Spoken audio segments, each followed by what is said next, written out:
All right, tweet that out there. Tweet that out there. We'll go Tweeting live. that motherfucker out Tweet there that like a motherfucker. motherfucking boss. I am Like quick a boss. boss. Man, Like a if you boss. asked That me takes you like back. multiple years ago if I was ever going to be on Twitter, I would have laughed in your fucking face. Genuinely. Oh, I fucking hate it. I tried to get on Twitter about 10 years ago. Jesus Christ, I'm getting old. About a decade ago, I tried to get on Twitter. And I was just like, no way, this is shit, this is terrible, there's no way I'm ever going to get in this. And now for like the past year, I've done nothing but spend 24 hours out of my, no, let's be more realistic. 23 hours and 59 minutes out of my day on Twitter every day for like the entire last year. It's been fucking Absolutely same crazy. shit. It's such a time And killer, it's, man. and It's it's, just it's, well, I don't know. I've got mixed feelings about Twitter. I think Twitter is like both terrible and also kind of fun. It's popular to say Twitter's shit, isn't it? Like everybody wants to say, "Oh, Twitter's yeah, like a true, cesspool. true. It's the worst. It's the worst," you know. But like, actually, it's kind of fun. There's some you some cool people. You hear some interesting takes and stuff like that on it, and they're usually awful, but it's kind of Yeah, fun. yeah, yeah. It's kind of fun, you know. I kind of don't take Twitter seriously at all. I You take my channel can't. very seriously. I take what I say on the live streams very seriously. But I've recently really been like trolling on Twitter quite a lot.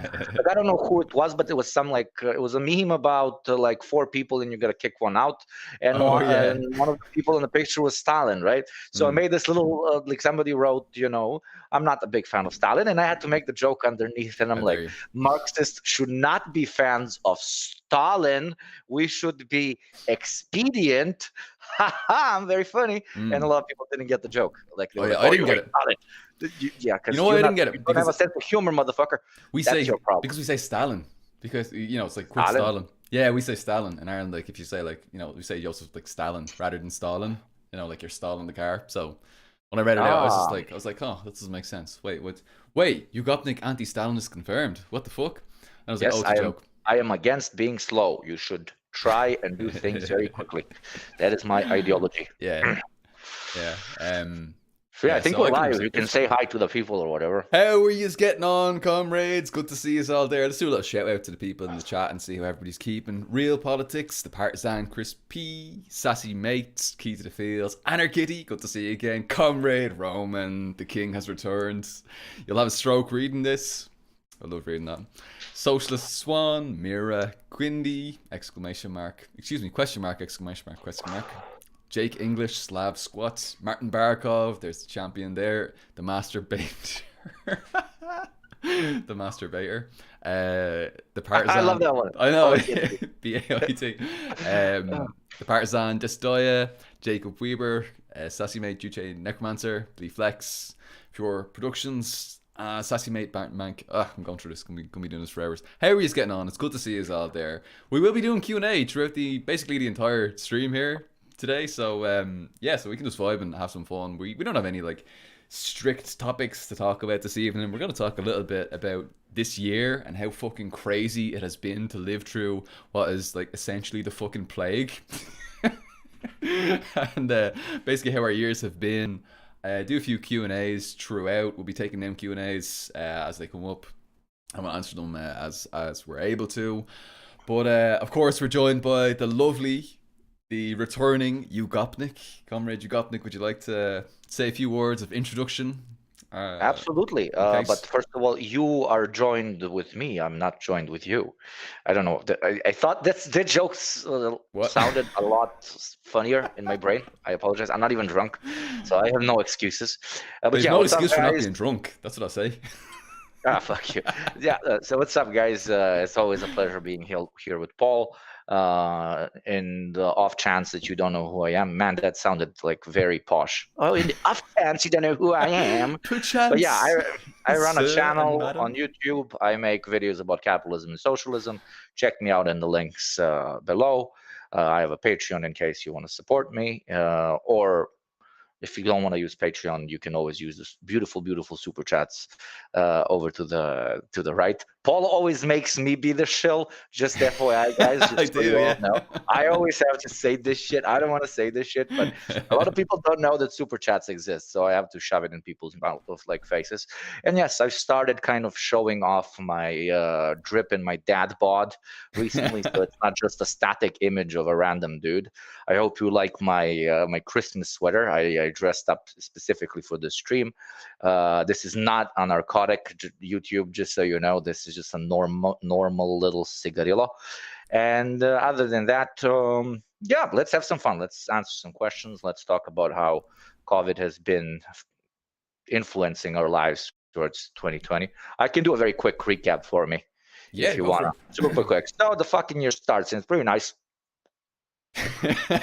Then, I moved That's it. into a new place. I was having lots of fun. My other like shilling job was going well. My YouTube was, giving me the sort of decent amount of satisfaction that I crave.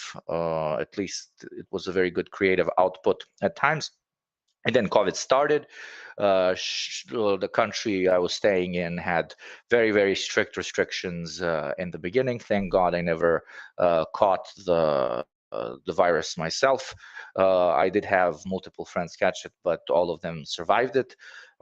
At one point, I had almost 30%, between 25 and 30% cut in my salary Fucking hell. Patreon, because of Patreon. Go the whole support our comedy on COVID Patreon. situation. That was not easy at all because of my. Oh, your audio has gone. No, Uh, really? yeah, the audio just went slightly. I think it was an internet thing. If it happens again, we might swap over to. We might just turn the video off, and that'll improve the internet connection. But it seems to have recovered now, so it should be okay. Yeah, it was some little bug. The internet Yeah, no can problem. do that. But yeah, where was I? Yeah, the 3 months were tough, but after that they reset up the salary thing. When I changed the flats again, I'm in a much nicer place because the fucking prices went down radically for renting because a lot of people were going back to their hometowns from the bigger cities because they could not afford rent anymore because they did not have jobs. Mm. And yeah, the channel really blew up. I mean, Mm. for the sort of community that we are in, I'm very happy with how it went. I solidified kind of the topics I like to talk about. I did a lot of videos on topics that are very interesting for me. My personal relationships have been kind of flourishing. And the last few months, even though COVID doesn't negatively impacts your social life most of all, it's been good months. It's not been that difficult. So the pandemic has not hurt me, thankfully, as much as probably it has hurt many other people. Yeah, but there's a lot to be thankful for if you haven't, you know, if you haven't suffered, if you haven't had like a loved one like passing away as a result of it or anything like that. So like it could have been a lot worse, I suppose. And but it's still tough. I mean, you went through a tough time. I mean, like as you said, you got like the pay cut and everything like that. So I mean, that's not easy, to readjust and having to move and stuff like that. So it's fairly tough. But yeah, I don't know. Sorry, I thought you were going to come in there. I was watching the video you there, and I was watching the video. There's like a lag in the video, and I just saw you just like blowing smoke on the screen there, and it looked extremely fucking badass. Yeah, the entire time I'm smoking the entire fucking time, man.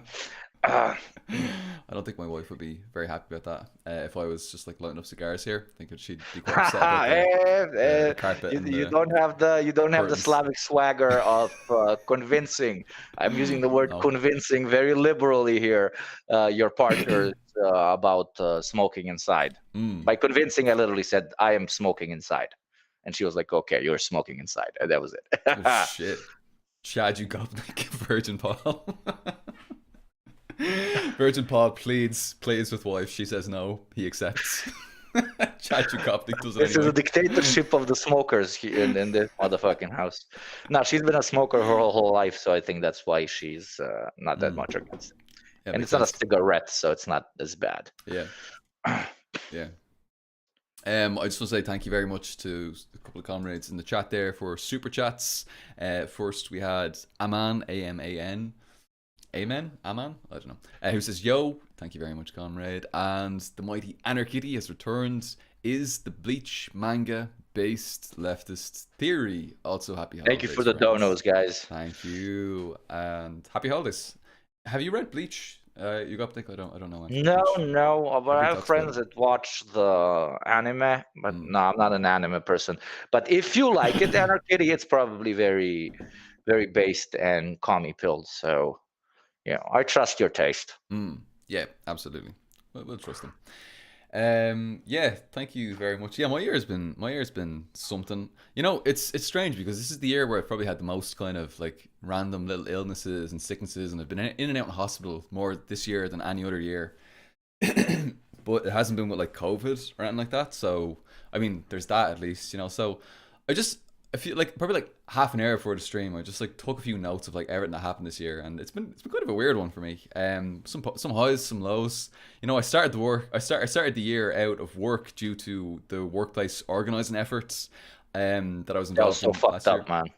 Yeah, that was really fucked up, and I was unable to get a new job because of COVID, because it caused basically the entire sector to collapse, reducing the necessity of English language teachers because they just cram as many students as they can into each classroom, and now because of like there's like social distancing rules, they have to keep them like a certain distance apart, so they don't have enough money to hire more teachers. And so yeah, there's no fucking jobs anymore in English language teaching. So yeah, that was kind of weird. But yeah, so that was kind of a fun start to the year. Didn't have a job. Then I got hemorrhoids. What? I got hemorrhoids. That was fucking horrific. And What the fuck? I I love know this. what the fuck. This is so badass. Nobody admits to hemorrhoids. It was the Like worst diarrhea and thing. hemorrhoids, nobody admits to this. I I might got have it was hemorrhoids, but so bad. I will never admit it. Yeah, you But are you a got the better you got the man than me, camera on. Paul. You are a better man than me. Jesus Christ. You've got the camera on. You can show it. No, anyway. Yeah. So I got hemorrhoids, and I got the fucking. No, I tell you what. Look, I'll tell you what the worst thing. The hemorrhoids were. They're terrible. They're horrific. They're horrific. But Doesn't it just the itch worst and thing. shit? It just itches and shit. Yeah, No, like, it's painful, and like there's bleeding. There's bleeding where there shouldn't be bleeding. damn. Yeah, so that's pretty horrific.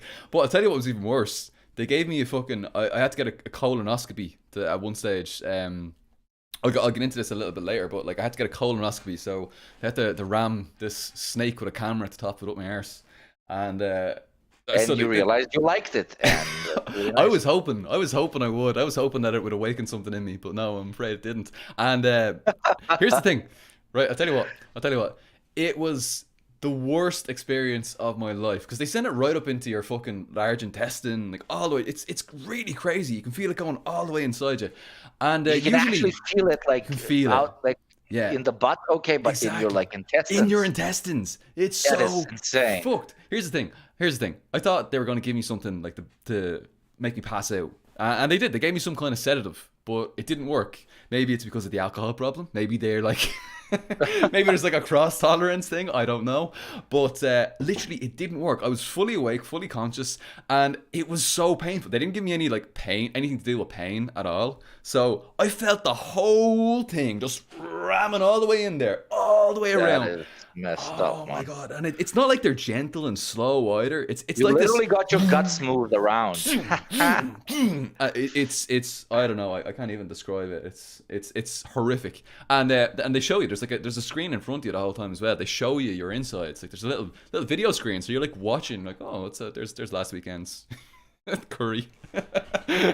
Are you serious? It's so fucking It's horrific. traumatizing. It's You should not genuinely. ever be able to I see. kept Like, why saying, do they show it to you? why did I show? And Why I do kept they saying to show them, it to you? here's the thing. That is I kept saying evil. to them during it, this is so fucking painful. Stop. Please stop doing this. This is so horrifically terrible. I kept saying to them, What? this is so painful. I'm still awake. Stop doing this. This is terrible. But now you And they gotta didn't. look. You gotta watch. You gotta watch for Yeah, I some got to see bloody it. reason. I got to see Please keep talking. I'm just gonna everything. run for another beer. Yeah, go for it. Go for Literally it. 2 seconds. Yeah. So that was fucking horrific. That was fucking horrific. It didn't awaken anything inside me. I was kind of hoping it'd be kind of pleasurable. Everybody's saying, "Oh, it's great when people start messing around down there," but unfortunately, it was a massive fucking letdown. It was a massive fucking letdown.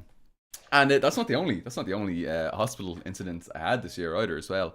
I I got what's it called? I had appendicitis. I had appendicitis at the start of the year as well. This is probably like February or March or something like that.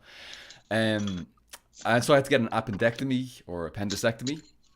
So that's like they just chop you out and they just scoop out your appendix, and that was fucking horrific as well.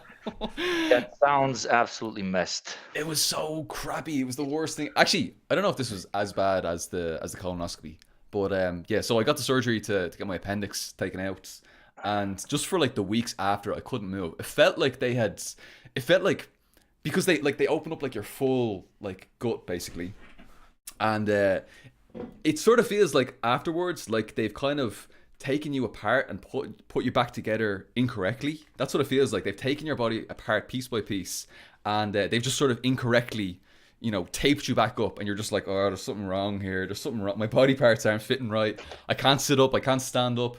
You're just lying there in pain and suffering, and it was just terrible. So yeah, so that was the thing. How long did it take for it to get better and shit? Recover. It was kind of shitty because I had like some post-surgical complications. I had some pretty worrying post-surgical complications. So I had to go back in and out of hospital for like probably there's a period between probably about 8 weeks to 12 weeks before I was fully back to normal. But in terms of like the pain, yeah, literally shit. Yeah. Oh, sorry. Yes. I'm very sorry.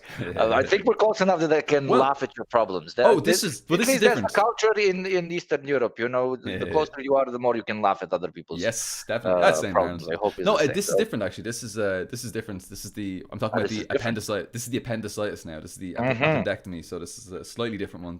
We're not still talking about my arsehole anymore. But okay. Thank you for your concern. Usually only talk about you fucking arsehole. But yeah, that's exactly. But it took a literal term. It's fine. I'm kidding. Yeah. The whole thing. So I got the surgery, and for 12 weeks I had some issues. I was having all kinds of problems like my stomach. They thought there was some serious issues which could be potentially fatal, and they weren't. Jesus. I'm still here. I'm okay. Everything's grand. But after about 2 or 3 weeks, I think I was like physically felt better, but I was just having like all these weird symptoms, and everything was kind of fucked up. So, yeah. Anyway, so that happened. Look, those are the big kind of hospitalizations and health issues that I've had. I had to get an inhaler as well because I have asthma. Asthma runs through my family, and with COVID, that makes me basically immunosuppressed or immunocompromised, I should say. Sorry. So I had to go get that sorted out and get like an inhaler. I actually have it right here for people to see if they're curious. And yeah, so that's been a party. Aside from that, more fun stuff, more of the positive stuff. I became a YouTube streamer with an alcohol problem, which is better. It is not a problem, it is a blessing. Yes. Oh, you meant being a YouTube streamer being a problem. That is a problem. Well, I think the alcohol is probably... Well, look, it's better than just being a normal Irishman with an alcohol problem, I suppose. That's the one thing I would say. Better to have a YouTube channel and an alcohol problem than just have an alcohol problem. So, yeah.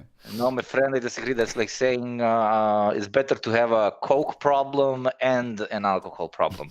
The streaming just exacerbates it. Because and you can arse yourself live in front of everyone. 120 people here now listening to my shite talk, literally. Literally.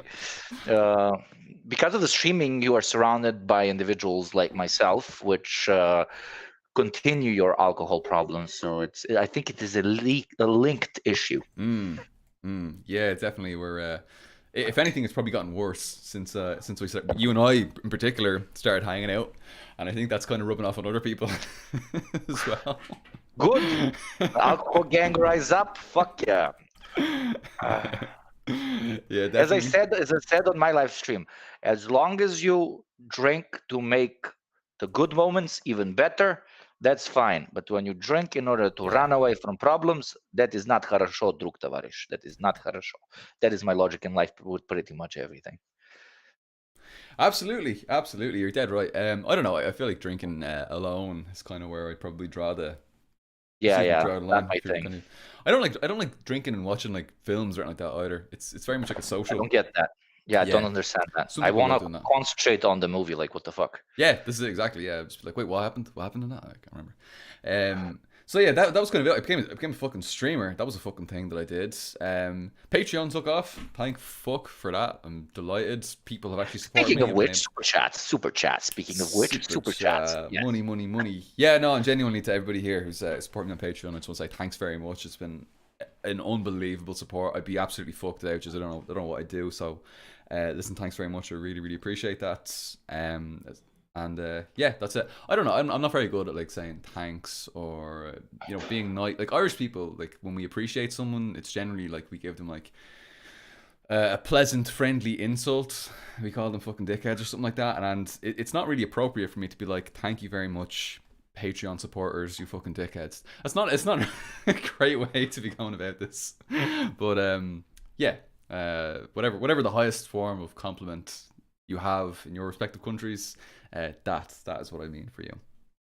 And aside from that, I joined the Connolly Youth Movement, which has been fucking deadly. The Connolly Youth Movement, the Socialist Republican Marxist Leninist youth organisation in Ireland. It accepts people aged between 16 and 30, and I'm like a year away from that, so I'm like, oh shit. I've only got another year to enjoy this, but I'm gonna make the most of it and just enjoy being the Papa Smurf. Papa Smurf for the group, it's like 16 years olds and stuff like that in the organization. I'm just like, oh, I'm such an old bat. They're like talking about school and stuff like that, and I'm just like, oh, I'm such an old fuck. You gotta do what you gotta you do. know, I was actually just thinking about this. I was just thinking about this as well, like, because I've seen a couple of people like on Twitter over the last few days just being like, who is it? Oh, there's someone from the Netherlands. I can't remember their name. But they made like a thing, and it's like, yeah, so I'm wasting all my time on fucking Twitter, doing nothing in my life, just relaxing. But then I remind myself, it's okay because I'm like fucking 15, and then I'm just like, oh shit, what's my excuse? The most unintentional, massive burn you've ever read in your life. Yeah. Yeah, but then they asked like, what's your excuse? And I was like, I don't have an excuse. What the fuck? You don't. I don't have an excuse. So that was a bit of a wake up Kind call. of lately it's a weird thing. It's like if it doesn't happen online, if it's not shown online, and I'm not just talking about politics, I'm talking about general. Like if you Mm. don't snap the thing Oh, that it's you not just real, yeah. experienced, like you go to a beach, if you don't make an Instagram story about it, you don't tell everybody about it through whatever online platform that you're using or social media of your choice, it's seen like as if it doesn't really matter. It didn't really happen. Yeah. And sometimes it's like that South Park episode where you literally uh, they start dating the girls that look the best on Instagram, and they don't really care about what they look like in real life. I don't know if you watched that episode; it's really good. Mm. Yeah, I did. Uh, Yeah, it's great. yeah, we're getting this sort of melted reality in which your sense of worth is coming more from how big you are online than it comes from how much actual self-control over your life you have in real time in the physical world. Mm. It's something I noticed, and it Mm. freaks me the fuck out Yeah, it's because I really, really started strange. even thinking that way. Yeah, it's really, really fucked up. Yeah, like you do see that like all the time. People like are. I mean, like even for like the last probably like 10 fucking years, kind of had this thing where like someone will go to a party and like everybody's just sitting around really bored and miserable, and then like it's like pose and they'll do like a picture like for Instagram or something like that, and everyone's just like, "Woo, I'm They're having like, such a good time, you!" And it's like, wait a minute, this isn't actually reflecting reality at all, like not even slightly. And yeah, we're seeing that kind of trend very much spilling over. And yeah, it's very strange. Social media has done very strange things to us. I don't think we're ready for it, to be honest. I feel like the the human. extent the extent to which it has completely changed the social fabric of human interaction really leads to that point that we're genuinely probably not ready for it. Yeah, Though then again, we're from a generation, the two of us, that L got to bastards. experience both, got to Yeah. experience the world without the internet, and then the world we were there during the inception of social media and so Mm, on. So it's kind of a weird place to be at because we can see the direct contrast between the world that existed before that's and right. the Yeah. world that exists now, and we might notice certain things that the generation which has grown up with social media really can, because that's their reality. That's That's their world. Just like Mm, it would be impossible to explain to someone who lived pre pre it would be impossible as someone who lived pre-electricity to explain to somebody who lived after the light bulb was invented mm. about how it was back when we didn't have electricity. It's literally impossible Yeah. to explain this, and that's the big issue with people thinking that history should tell us, just explain everything exactly as it was, objectively, because there is no such thing as objectivity in pretty much True. 90% of the social sciences. So it's Yeah. interesting to Just exist try. as a generation that's right there in the middle. Yeah. Mm. Just imagine, like, just talking to somebody from like the fucking, I don't know, 1100s. Go back to some like fucking medieval times or something like that, and just try to explain to them like an iPhone and having the internet. Like, just imagine trying to explain. So you've got this weird rectangular yoke in your pocket, which has all of the information that's ever been available to anybody in the entire history of the world. You're going to carry it around you all of the time, and it's powered by electricity, and it's connected to all these people all over the world through the internet. Are you with me? Like, and they're just like, wait, what the fuck are you talking about? What's a rectangle? They're like, what's the rectangle? What material is made out of plastic and glass? But what? Yeah, plastic. Imagine even plastic. Imagine the concept of Yeah, plastic yeah, in the 500s.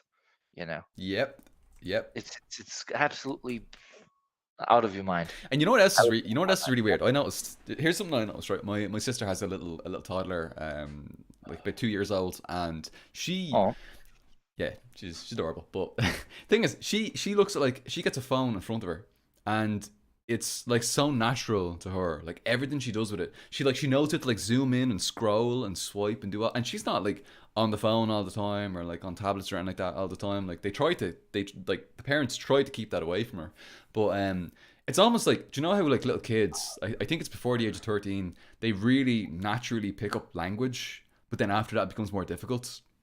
So like you can learn language extremely easily up until that age, and then it becomes a lot more difficult and a lot more like systematic as you get older.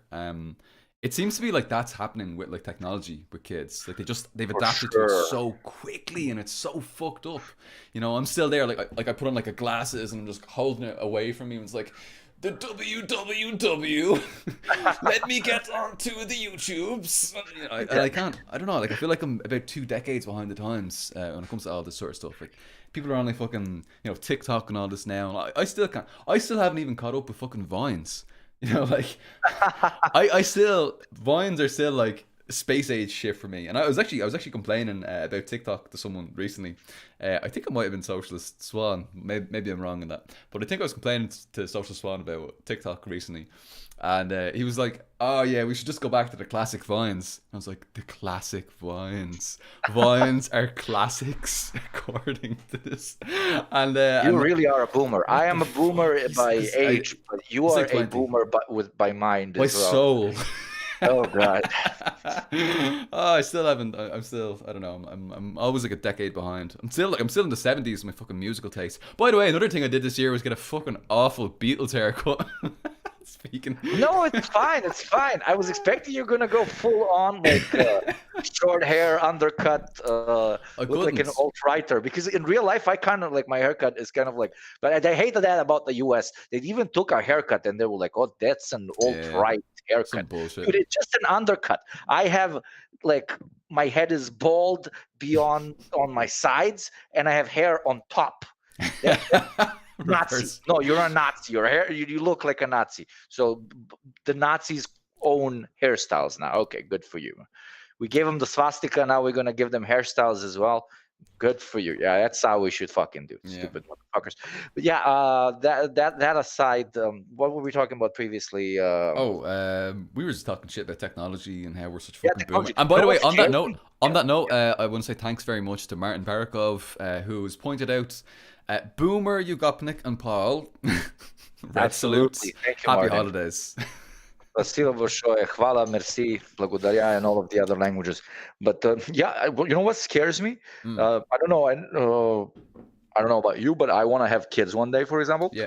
And I'm afraid that because I am from that in between generation, I might not understand all of the different things I need to offer my child when it comes to giving them as many resources as possible for them to establish themselves online from an early age. Because nowadays, literally, no, I'm not even kidding. You gotta start real fucking What the early. fuck? And I don't know, we're gonna have to have like 100 years pass so that we know how it influences the human psyche, how it influences the human mind, how it influences the capability of an adult who grew up with social media from age zero to interact with other people in the physical world and so on and so on. But that's not what I'm talking about. I'm Mm. talking about there's 13, 14-year-olds making hundreds of thousands of dollars per month from their YouTubes or their Instagrams or their TikToks or whatever. And those kids were given resources by their parents uh, to a certain extent. I'm not talking monetary resources. I'm Mm. talking literally like inspiration, and they like knew how to interact with them or whatever, so that the kids felt comfortable enough in order to create all of these literally media empires at age zero. So I'm afraid that So me as crazy. a boomer, my kid like in 10 years or whatever is going to come to me and say, look, Dad, I made a hologram TikTok or whatever. And I'd be like, what the fuck is this? Is this a ghost? And I won't be able to give them the parental guidance in these very digitalized things that they might Yeah. need as someone who, though I think I'm pretty fucking tech savvy, but Yeah, you probably work our you work in parents, the area, our so you've our got an parents, idea. yeah, but our parents They probably thought they used were to be too. tech savvy when they were young, and now they fucking my dad today was like, how do I save this link? How do I save this link? And I'm like, I copy the link for him on his phone, and he's like, but no, I need it forever. And I was literally like, I don't actually know, so I texted the link to himself by himself on his Facebook. He was like, yes, yes, good idea. This is how I save everything from now on. I was like, okay, Jesus. Yeah. Speaking of saving as well, that's actually another thing. Like kids as well these days, they, the save icon that you see, like if you're I don't know if you're using like Word or something like that, they just think of that as a save icon. They don't think of that as a floppy disk. They don't. True. They don't see that as a fucking floppy. What the fuck? That's so By the way, crazy. kids watching, a floppy disk it was what came before the CD, and it What's a could save CD? up to what was it? Up to 3 megabytes? No, at one Yeah. point it was less. It was like 250 kilobytes in the early days, I think. Yeah, that was Oh Jesus. You're such fucking that old was. bastards. That's crazy. Do you What the fuck? remember VHS tapes? Mmm. They had character. You had to rewind them. After you'd watch a film, then you'd have to rewind them afterwards. They wouldn't automatically do that. Absolutely. You had to And actually the little rewind them. grain they gave, oh my God. And with the sound the Yeah. VHS tape makes when it starts up, that was Yeah. so cool. Robotic sounds, yeah. There's a lot of Yeah. people on BreadTube doing that as well. Like a lot of people on fucking BreadTube love that VHS aesthetic. True, true, true. I like it as well. I Yeah, don't know. the I don't scan like the lines and neon stuff. shit. I don't like the neon shit. I don't like the neon shit. No, no, never did it for me. Not my thing. Maybe But we're people think I'm straight. cheesy for Yeah. using kind of a Soviet kind of red and gold aesthetic here, so I can't say shit, So Fuck you. Red and gold is perfection. Don't shit on my man Paul for that it's shit. Oh. class. Thank you very much, Comrade. I will say to people in the chat there, we will be actively taking questions here. I think from here on out, because I think we've pretty much covered the year and everything that's happened. At least subjectively in that we can vibe for like probably another. I think you've got to go relatively Yeah, soon. We got about 50 an minutes, I hour. In think. an hour. No, we In got an an hour. hour. Okay, we got an hour, so we're good. We can chill for another hour. And I really want to read out this comment because it shows how young some of you beautiful souls are. Please do. Infinite Salo wrote, but 150 kilobytes? You could write that shit down on a piece of notebook paper and fold it up smaller than a floppy disk, motherfucker. That is fucking hilarious. That is funny. You Motherfucker, are yeah. a smart child, my friend. A Yeah. very smart child.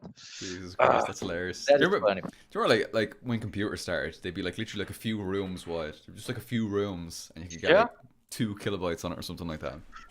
Actually, the Some first crazy computer stuff. I think was made in Bulgaria, and it was as big as a soccer stadium. That's crazy. It was a whole like gym, like school gyms. Like you have a basketball court Yeah. that can be converted into a football court, but the inside one for when it rains, that's how big it was. It's literally how big it was. That's so crazy. And like, there's that whole thing. Like, apparently, like the processing power of the average smartphone now is like is more developed and advanced. It's more than they used to get to space, like on a fucking on a spaceship, on a rocket ship that went to the moon. The one that went to the moon. Like that's a thing that happened. I know I phrased that really badly, but like, yeah, that's the thing. That's the thing. We've got so much It's fucking crazy. processing power, We like have right created there shit in like our this, pockets. but we can't. We have created shit like that, but we can't get enough food to everyone. Yep. How insane is that? It's It's absolutely so savage. fucked up. It's just unbelievable. I don't know. I don't know how the capitalists have been getting away with this for so fucking long. It's ridiculous. Feudalism outlived its usefulness. Like we knew that. We knew like when capitalism comes along, we're like, right, this old system isn't very efficient. We can't keep doing this. It's out. Like we've technologically advanced. The productive forces have developed. We need to change the relationships to production. It's time. It's time to move to a higher era. Like, over 100 years ago, James Connolly was saying that about capitalism. Over 100 years ago. He was like, the day for patching up capitalism has passed. It's time for socialism. Fuck, like, we're still fucking doing this. It's like we're resurrecting the dead body of capitalism. We've got this weird fucking Frankenstein capitalism here that's sort of reinforced with some socialistic programs via social democracy. There's the social welfare safety nets, stuff like that to kind of boost it. I mean, they support the companies. We take on the debts of these companies as states. I mean, yeah, it's time anyway. It's time. We're technologically past the need for capitalism in a And we big have been way. for a very long time. It's not Yeah, like it happened like last year and they can say, oh, we need time to logistically implement yeah. these Some great bullshit. technological leaps and bounds that we've achieved in order to make sure that the minimal standards are given to everyone. No, Mm, it's been like this for like 15 years now, 20 years now, more a actually, lot more. with Yeah. this insane amounts of technology. Like the last 56 years have been more impressive than the last 3,000. So yeah, I don't know. We'll see. We'll see how it goes. But Yeah. yeah, Yeah. speaking of not being a boomer, now I got to prove it. I watched TikTok the other day, and it's You really watched funny. the TikTok. I watched the TikTok, and there was one child on the TikTok. It went out on screen, and it said, it was a very good sketch actually. On the sketch, they did the following: they pretended to be a person interviewing uh, the representatives of planet Earth, like in a fictional future, where they were like, "Do you want to join the galactic empire?" Right? So to join thousands of other planets, and the guy was like interviewing him, and he was asking questions like, "Okay, so." Do you have flying cars? And he's like, no, not yet. Okay, no flying cars. Do you have completely free, super fast highways and railways that connected the entire planet for you to be able to travel for 2 seconds from point A to 2 seconds, but like for one day from one part of the planet to the other, or for 1 hour? No, no, we don't have it. Okay, you don't have that. Do you have incredible wealth and well-being of everyone? No, you even have people starving. And why is that? And then the other guy says, logistics. And the guy's like, logistics. You have everyone starving because of logistics. Do people at least have Distribution. free Yeah. healthcare? And he's like, no, no, no free healthcare. And how, like, and what's going on right now in your planet? And they're like, oh, actually, we have a pandemic and many people are dying, and even more people are becoming jobless and homeless. And the guy just, flips him off. He's like, no, you're not joining the Galactic Space Federation. But at the end of the day, it's such a good TikTok because it's very true. We Yeah. could make all of these things, but because we talked about this 1,000 times, because that is not a priority, because it's not going to make the most amount of money in the long run, we're not making it. But especially the funny one, because it's true, is the one about people starving. It's literally logistics. Oh, We it's don't so get fucked. the food to everyone because of logistics. Literally 150% every fucking day. 150% of the food we need to feed every single person on the planet. And its distribution is the problem. Not production, distribution. Fuck's Literally. sake. You'd think that'd be a sign. You'd think that'd be a fucking sign that it's time to move on, but Well, yeah. Anyway, I'm still waiting. I'm still waiting for the fascists' theory to come true of these globalist elites who are going to institute communism, because Oh yeah, apparently global capitalist elites want to institute communism because that is definitely in the interests of just of the capitalist global elites. capitalist elites. Absolutely. Communism is totally in the elite. It's just what the how did he get to this logic? I don't know, but I wish. Communism is when rich man wants communism. Communism is when LGBTQ plus rights, apparently. It's fucking like, what? What the fuck? Communism when black men walk on street. Like, what? This shit that they come out with is just so. I wish that the state of the left in the world today was what they believe it to be, what they believe it is, you know. But unfortunately, we've got a lot of work to do. You and I need to call up Step Soros up our game. and step Absolutely. this shit up. I'm still hoping the Bill Gates vaccines with the microchips, Oh that yeah, when people get vaccinated, and the sheeple will wake up. when we Yeah, have the be complete good. control over the sheeple, we will force them to have really nice lives and not live in poverty. We will force them. Our nefarious plan is coming to fruition. Absolutely. Come here to By the me. way, Just a thank you couple of to super you'll chats. have a yeah. Yeah, let's just go quickly through them. You'll have a stroke reading this.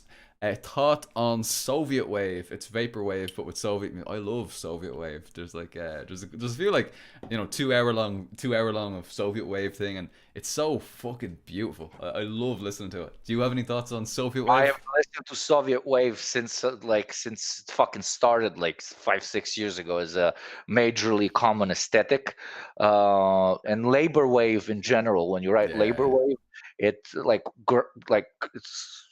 you have music from all sorts of Marxist movements, not only class. the Soviet one. It's really Mm, good. Usually, my yeah, it is. wallpapers on my laptop are labor wave. It's really cool. It's really funny Mm. and really funny and really dope, especially when they like just spam like Marxist statues everywhere, and there's like a Windows sign on the back, and there's like AK-47s rotating, while there's like women with very nice asses just working on Marx's beard. It's I like labor wave. It's fucking really good. There's some very creative fucking leftists out there. I'll give you that. Yep, definitely. Truly the vanguard of our generation. Glass, thank you very much, comrade. The partisan asks, are you comrades Santa believer Chads, or are you Santa? I suppose the inverse of that implied is, are you Santa denier virgins? I can go first. I Yeah. believe Santa Claus is the only 100% successful socialist experiment that has ever existed. We actually do have a completely communist utopia hidden somewhere in the Arctic that has 2 human citizens and around 100 elven citizens who are not exploited by Santa for cheap labor, but they engage in their labor and live off of the fruit of their labor because they do not do it for profit, but for the good of mankind, especially children. Because remember, children cannot have an ideology and therefore are not filthy capitalists. And that is why the Santa experiment tries to help children, which are pretty much the only true communists out there. This sounds like Because they're not socialism with spoiled. Santa Claus characteristics right here. You sound like you're Absolutely, it is the justifying most some really successful fucked socialist up stuff. experiment in the world. The most successful socialist experiment in the world. The Santa Clausaists. I am a very proud member of the Santa Clausist Union. We believe in full reparations for everyone by giving them free presents. Shame about the slave labor though. It's not slave labor. They are participating in labor on their own volition, and they're living in a utopia, motherfucker. It is a bit racist that only the elves work, and the 2 humans, Yeah, literally the elven race. big titty wife, are just not working at all. That's a bit weird. But they work in the logistics department. They gotta spread that shit around. Maybe we should ask Santa about how to stop world hunger because he's pretty good at logistics. Um, Base Santa, solving world hunger. Yeah, yeah. No, Well, I mean, I want to be. I do. I think Comrade Roman asked me this before the stream as well. I don't know why this question keeps coming up, but it does keep coming up. I want to be based and Chad built and be the Chad, but I'm a materialist. We are dialectical and historical materialists, and I need material evidence before I can commit to that. So I'm afraid, unfortunately, I have to be Virgin Santa denier. There is. I have seen him many times. I've never lived in a place that has a chimney. No, I did up until I was 5. But he Nice. sneaks in. But people tend to tell me that was actually a serial killer on the loose who was running around apartments. But I still think it was Santa. Yeah. He was all red. People tell me, oh, he was covered in blood. Oh, blood. Yeah, right. And he said shh, and he gave me a present. It was really nice. It was like the first gun I ever got. Yeah, he still keep it. He killed people with the gun, and he gave me the gun. And I saw it as a present. I just thought of that on the spot. Sometimes I'm funny, sometimes I'm really not. Yeah, sorry. He wasn't a killer. He was very nice. Oh my god, that's hilarious. No, I appreciate that. I appreciate that. It gave me the chuckles. So that's the important thing. That's what you want here. Oh, I see people in the chat are cancelling me for my virginism, my virginism on the Santa Goddamn question. revisionist. Yeah, yeah. Santa gang up in here, right? Santa gang, if you're a Santa gang. Thank you, Anna Kitty, for the lovely 5 Yes, Australian and you have a dollars. question for you. Anna Kitty And, is asking you in particular for advice. and this one, why me? Our comrade asks, should I have another smoke? Judging by how badass you look with that cigarillo that you have there, I think she's looking for some support Yeah, but I from think a fellow Anna Kitty smoker. is smoking some of that sweet, sweet ganja. So no, if it's gonna make you feel nice, if you are in a good Is she uh, smoking mental joints? space right now, do Class. it. If you're in a good mental state, do it. Always do it in order to enhance your experience, not to make yourself feel better. Try to make yourself feel better through Yeah. the substance for certain bad things that might be happening. But Never do it as escapism. Never do any drugs, whether that's alcohol or illegal drugs absolutely, or whatever. Like don't do them as escapism. Just that's a general rule. Don't do them to escape. Do them to ever. enhance. Because And and also, they yeah, do enhance sorry. as well. Like they do enhance, even if you don't want them to. They generally do enhance what you're feeling. Like a lot of them, not necessarily all of them, but like if you have like alcohol and you're feeling kind of like there's an undercurrent of like sadness. If you're feeling a little bit down and you have a few drinks, you might feel good for like half an hour, but then afterwards you're just gonna feel like fucking depressed or something. So Very, very. you got to be careful with with all this sort of stuff. But yeah, as a consenting adult, we trust you'll make the right decision, whatever that might be for you. And also, she asks viewer call-ins when. Yeah, Let that'd be me cool. entertain.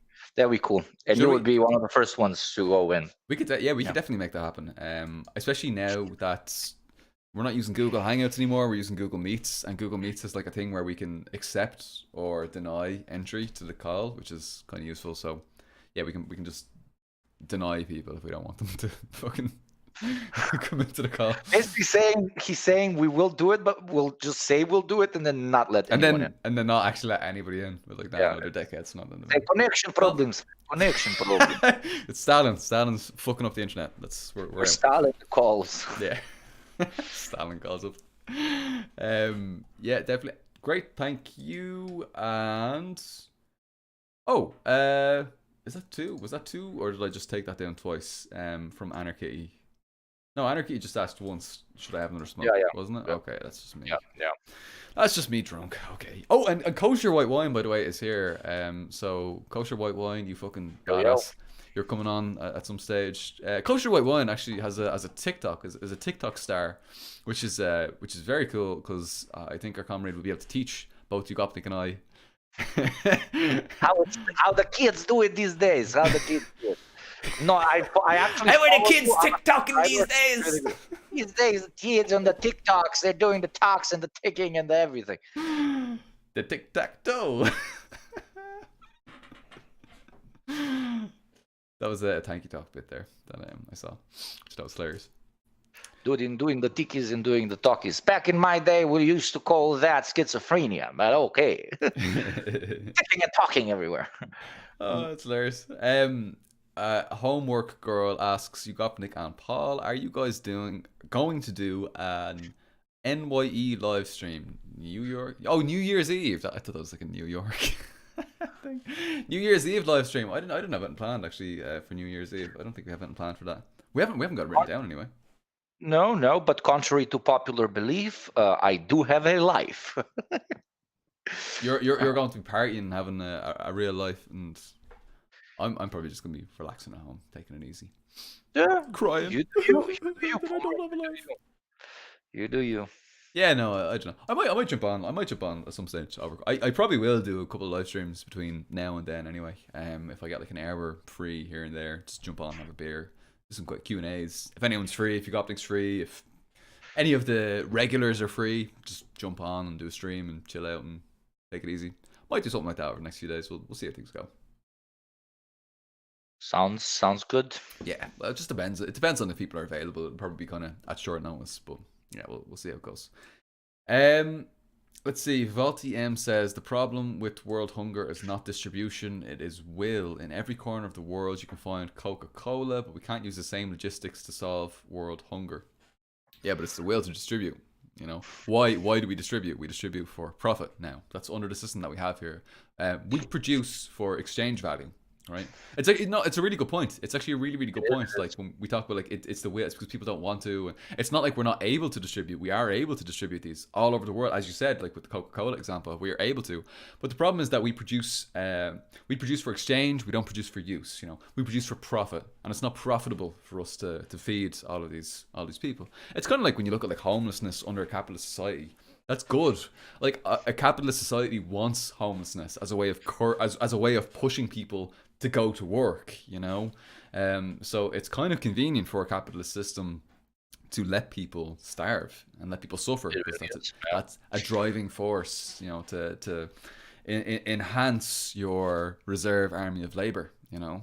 So yeah, it's kind of it's a semantic difference. I think is the only real difference of opinion there, to be And it honest. can get very sadistic at certain points, especially when you have parts of the world which are very good places for agriculture of certain items, so Mm, genuine food production and even water siphoning. But those exact places are areas that have a lot of land privatized and used for food production that is then exported to places that have more than enough food, while the local population, who's, as we like to say, natural like species given right to consume. So it's not even at certain points it gets so messed up that it's not even we don't get we, we are not motivated by the system to transport goods and food and so on to certain places, but yeah, we go yeah. to such an insane extent where we siphon the food out of there and give them pretty much nothing in return. We give the local owners slash capitalists a lot in return, but the wider population, and most of them are the ones working on the farms, we don't give them shit. Bleak. It's so fucking bleak. It really is. So depressing. But look, that's where we are. That's capitalism. That's the system that we have in front of us. Even in the Western world, even in the EU, it happens. Like poor EU countries that have like extremely developed agriculture, used to at least, because most of them used to be in the Warsaw Pact of the Mm, Soviet allied countries. When they join the EU, they literally have quotas that tell them you need to import X amount and export X amount. And usually it's very disbalanced. And they end up exporting very organic, natural, good agricultural product, and they import frozen shit that's the German doesn't wanna consume. It gets sent over to the dirty Slavs to enjoy because they don't know better. So it doesn't only happen in the developing world; it even happens in the West, which is so hilarious. I mean, it's hilarious in a very bleak way, because most people in the Western world think that they do not suffer what's the word? Ailments, ails, the yeah, ailments. problems, yeah, the ailments of their comrades half the world over, but they fucking do. And they're just lucky to live in the imperial core instead of somewhere else. But Yep. give it a few decades, we will start to get fucked as much as our comrades over in the south are getting. Just you wait. Yeah. It will get worse before it gets better. Ah, fucking hell. Yeah, absolutely. And that'll, I suppose, probably ignite a new revolutionary wave by necessity. By necessity rather than desire, like bourgeois Absolutely. desire or anything like that, you know? Or Uh, fascism. or oh, don't. or No. Socialism won before. It'll win again. yeah, it This didn't is in why you gotta uphold Stalin. I'm 1925. sorry. I'm sorry. This is why you have to uphold Stalin. He was responsible Yeah. for the world, saving the world. Even, look, you can say 30% of what Stalin did was pretty bad, and acknowledge that 70% was good. Can we get that? Yeah, absolutely. Base class. Base You, base you, Yugopnik. okay. I genuinely, in my later years of life, and as I get older and older, I don't think radical moralization should be applied to the analysis of uh, the material world. Mm, So when we are to look at a certain leader and analyze the net good or bad that they did for the part of the world in which they existed in. mm, I'll just say this: Stalin net mm. influence that he left on planet Earth in general, in the bigger, genuinely bigger picture, is positive. Yes! Yugopnik tanky confirmed. Fucking yo! I do Clip think that. in certain Clip that parts of shit. his life, I don't know what the Yes. fuck happened to his Yeah, mind no, I or mean, it whatever, and was he did save some the whole people. That was some bullshit. horrendous, fucked up shit. Not even just policy shit, like on a personal level. There's certain things that are not Yeah. propaganda. They were like, you're a fucking asshole. But I, all revolutions and all leaders and all people in general have many different aspects to them that are very asshole-ish, and you will never have a perfect leader. Just leaders in the ex-Soviet Union and usually on the Eastern Hemisphere are much more analyzed in extreme and excruciating details. So we know every single aspect of their life, Mm. while Western presidents They get away with a lot of wise bullshit. end up, not having a huge chunk of their life, televised or recorded in historical documents because it's, properly closed off in good old CIA bunkers. Thank you very much for that lovely analysis, comrade. I appreciate that very much, and it clarifies a lot of stuff, which is brilliant.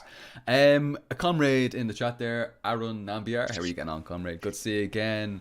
Paul Moran, does you Gopnik remember any Soviet-style holidays from his childhood? Soviet-style holidays? Would you have anything like Oh, Soviet-style holidays? like I was born after the Soviet Union died and Yugoslavia died because I didn't grow up in the Soviet Union. Oh, that's But sad. I'm sorry. but no, but I caught like the last minutes of it. a lot of stuff like passed over, and usually it's the usual international holidays. Just they were not as based around just buying shit and consuming shit the way they are now, but much more about community and just getting together and having a few drinks and having some food and chilling. That plus all the all the holidays related to victory against fascism, which today are semi big things. In Russia, they still really are, Mm. celebrating the patriotic war and stuff like this. But all over the Eastern Hemisphere of Europe, they were fucking massive. Like celebrating the end of World War II, it was the holiday, literally, because most people still remembered it, and most people still understood the dangers and the horrors that fascism can introduce. So whenever they would sit down, they would, that's at least what my grandpa liked to do always, talk about the stories, talk about the things that happened, and talk about how thankful they are to all the people that gave their lives or parts of their body or even their mental sanity to fight these absolute fucking swine that dare call themselves human beings, which are fascists. Hmm. Are you worried about fascism these days? The resurgence of fascism, the potentiality that it could have a stronger effect, given that we don't have a counterweight. You know, we don't have socialists, communists. We don't have a serious force to combat fascism. I am You very know. worried. Luxembourg was completely right. At the end of the day, it's a choice between socialism or barbarism. Um, the more crises grow and the more they eat up our material standards, the more ideological alternatives people are going to look for. And those who are lucky enough to get to like Marxist ideals and Mm, ideas are going to obviously get radicalized towards the left, but millions will uh, find cultural, racial, national, and so on issues as the main uh, reasons why their lives are going badly. So, since the 1990s, I think this is slowly becoming kind of a pressure point type of world in which we will see a lot of people seeing every single issue that surrounds them as a cause of cultural problems, and therefore we will see a lot of people moving far, far right, mm, as well as seeing them go far, far left. So, mm. you know, We've got I work to am do. scared. I'm very scared. Yeah, we've So got yeah, we've got a lot of work to do to make sure it doesn't go, so that it doesn't break to the right. We've got a lot of work to do to make sure that that's that on doesn't us. happen. That's literally on us. Yeah, it's up to We, us, like, and people watching and comrades, who are connected to people watching this. I mean, we need to turn this around, do everything we can to make sure that we break towards socialism, because it's and if we socialism or are extinction. absolutely, and if we are to learn something from the rise of Nazism, and this might sound a bit scary to some of you guys, but there's no helping a lot of people. A lot of people, because of many different reasons, there's probably 100 books written on it, 1,000 research papers written on it, but certain people will turn out fascist no matter what you do for them, Mm, no matter what you do for them. And yeah, they will not be able to, they will not be convinced by arguments, so mm. they need to be convinced in a certain other way, if you know what I fucking mean, in Yeah, Minecraft, obviously. in Minecraft. Yeah, absolutely, absolutely. Yeah. Thank you very much. Oh, here's a fun one. I like this one. Matthew Calise asks, "You got this is the Yugopnik. I don't know why they haven't asked me. Makes me sad. Probably Yugopnik. ask you everything, but yeah, yeah. This makes me sad. Yugopnik. Thoughts on the claims that modern Russia is a soft imperialist state? It's not, but it does want to be. Do you think so? Yeah, but it really showed in Armenia that it can't. Like they just left Armenians completely out to rot. There was a war, Armenia versus Azerbaijan. Azerbaijan was supported by the Turks. Armenia was not really like it was expected to be, but not really supported by Russia. Probably maybe if it was run by a different president who does not have very, very close ties to Erdogan, which is the president of Turkey, maybe it would have gone a different way. But I think for more personal political reasons of the ruling party and of Putin himself, they chose to kind of not do anything in Armenia. Though now they're playing like the peace forces there, that are making sure that the transition of the lost territories of Armenia smoothly pass over into Azerbaijan without a lot of problems. But Mm, I'm using this very recent not historic, very recent event to show that even though Russia might want to, because let's be honest, all large capitalist states want to, It doesn't matter if they used to be socialists or not, they're capitalists now, and they will want to exert imperial power over Yeah, other of countries course. because that's how they stabilize themselves. Mm. It's like Leninism, Marxist-Leninism 101. Mm-hmm. But I don't think they're Yugopnik. I'm not sure that modern Russia can pull it off right now. Not because they're not strong enough or whatever, but because of many underlining different geopolitical reasons that lead Putin to not want to experiment too much with the international community. Without talking too much, but I'll leave with this, especially because they have a lot on their platter already with the international sanctions and the reverse sanctions that Russia has on the West. Mm. There's a lot of bad PR in Russia against Putin because of that. Like you can't get Italian cheese in Russia. Mm. Like you can't get a certain basic Western necessity. Not basic, but you can't get certain higher end Western necessities, which unfortunately, not unfortunately, which realistically the everyday citizen does feel and is pissed off about, the non-political citizen. So yeah, he's bitten Mm. a lot of it not because of his own fault, a lot of it because of his fault. So that's why trying to be a soft or hard power on other countries is not really a possibility at this point. That's how I see Russian imperialism. Mm. That was a really interesting take, and I really appreciate that. Thank you very much, comrades. I would probably be a little bit harsher on them. I've grown harsher this year. That's another thing that's happened this year. I've grown a lot harsher on I like noticed you go, like I way really more critical than I would have been like a year this time last year. fuck Um, a lot. You fuck with me a lot, like on stream. Like, what you just did, oh Stalin, save Stalin. It's fine. Hold me accountable or whatever. I'm I do sorry. have an audience, so I need to be held accountable. But yeah, you have grown harsher, I'm even to your, sorry. I have. even It's to by your. necessity. I'll explain why I've grown harsher. It's as a result of things that have happened this year that I'm not at liberty to discuss right now, which sucks, but I'm sure if you imagine as someone who's active in the communist movement, there are certain reasons why you have to restrain yourself in certain situations. But yeah, I can't explain why right now publicly. I'll send you a message after. I'll DM you after and Sure, explain. sure, sure. But yeah, so but yeah, I have grown a lot more harsher on these things. I would absolutely say Russia is imperialist by Lenin's definition, 100%. No doubt about it. I said it wants to be. I agree. I Yeah, just don't think is able to pull it off. Yeah, they yeah. definitely want. And I think that soft imperialism is quite useful, because like Yeah. there's often a problem with proportionality because like when we think of imperialism, we're always trying to compare it to like Western imperialism, like the US, like the UK, like the Smart EU, plan. and you can't compare it to them. Like you're comparing a sandcastle to Mount Everest. Like it's such a small. In comparison, it's so small.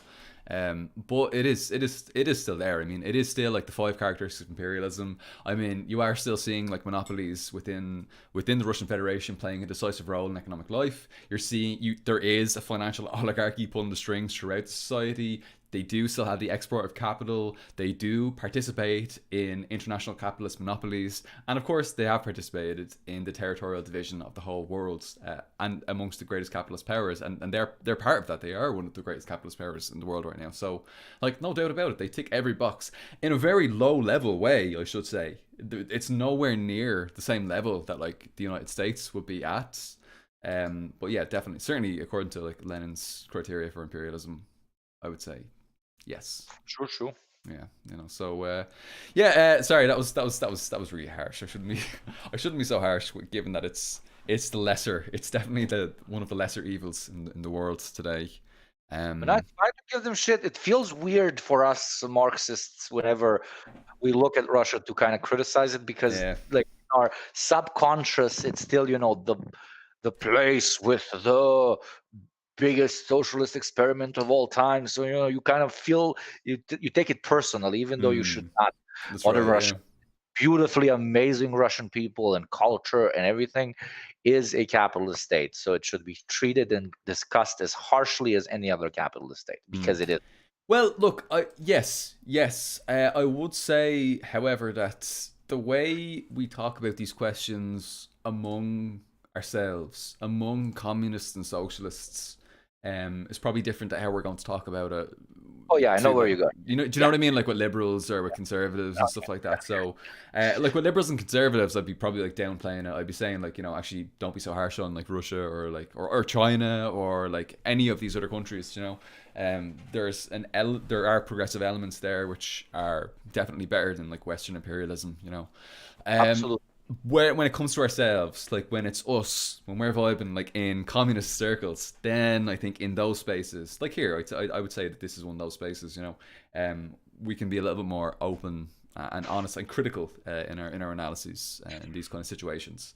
So, but yeah, there is that kind of reluctance because we're also like, you know, communist. We all think like communist Russia, and we don't want to be fucking like too harsh on them. And like, you can go to Russia nowadays, and you know, you can still go see like the body of Lenin, and you can go see all this USSR stuff, and you know, you can have kind of a communistic tourist experience, and it's kind of fun and stuff like that. But yeah, it's we shouldn't get too excited either. Like it's not it's not socialist. It's not communist. It's not, at least if I don't know what kind of definition of socialism you'd be using to call like Russia communist or socialist or anything like that. And I do unfortunately see some Russia people. communism, yes, Russia communism, American perspective. There are some people who try to say that, Remember the but whole like anti-Trump protests when he went into power, and on all of the protests, there would be hundreds of people holding up signs of Trump equals hammer and sickle sign.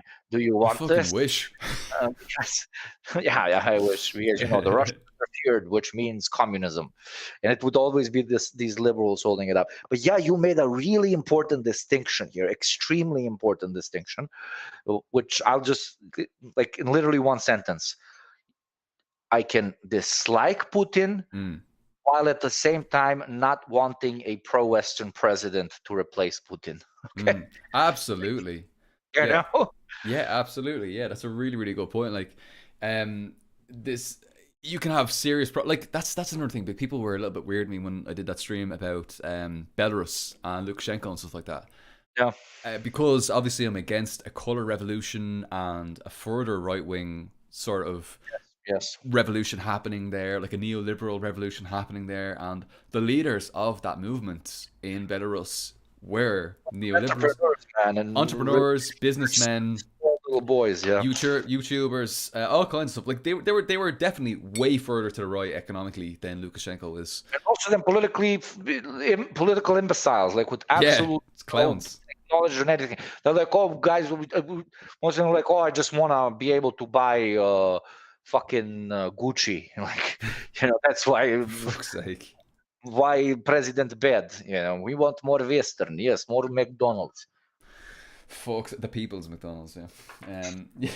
Yeah. Doesn't No. mean that Lukashenko isn't cringe as fuck, Yeah. but No. Look. I mean, there's some stuff to like there with Lukashenko. I obviously mean, there's stuff to like but with there's a lot to everything. hate. There's a lot to hate. Like there's, I mean, genuinely, like actually the sort of policies that they have like in Belarus would honestly, people who would like vote for like Jeremy Corbyn would be very very happy with the kinds of stuff. I mean, housing, healthcare, education, you've got it, no problem. You've got them like grand. You're good to go. It's a left social democracy. You can't just that's just what it is, you know.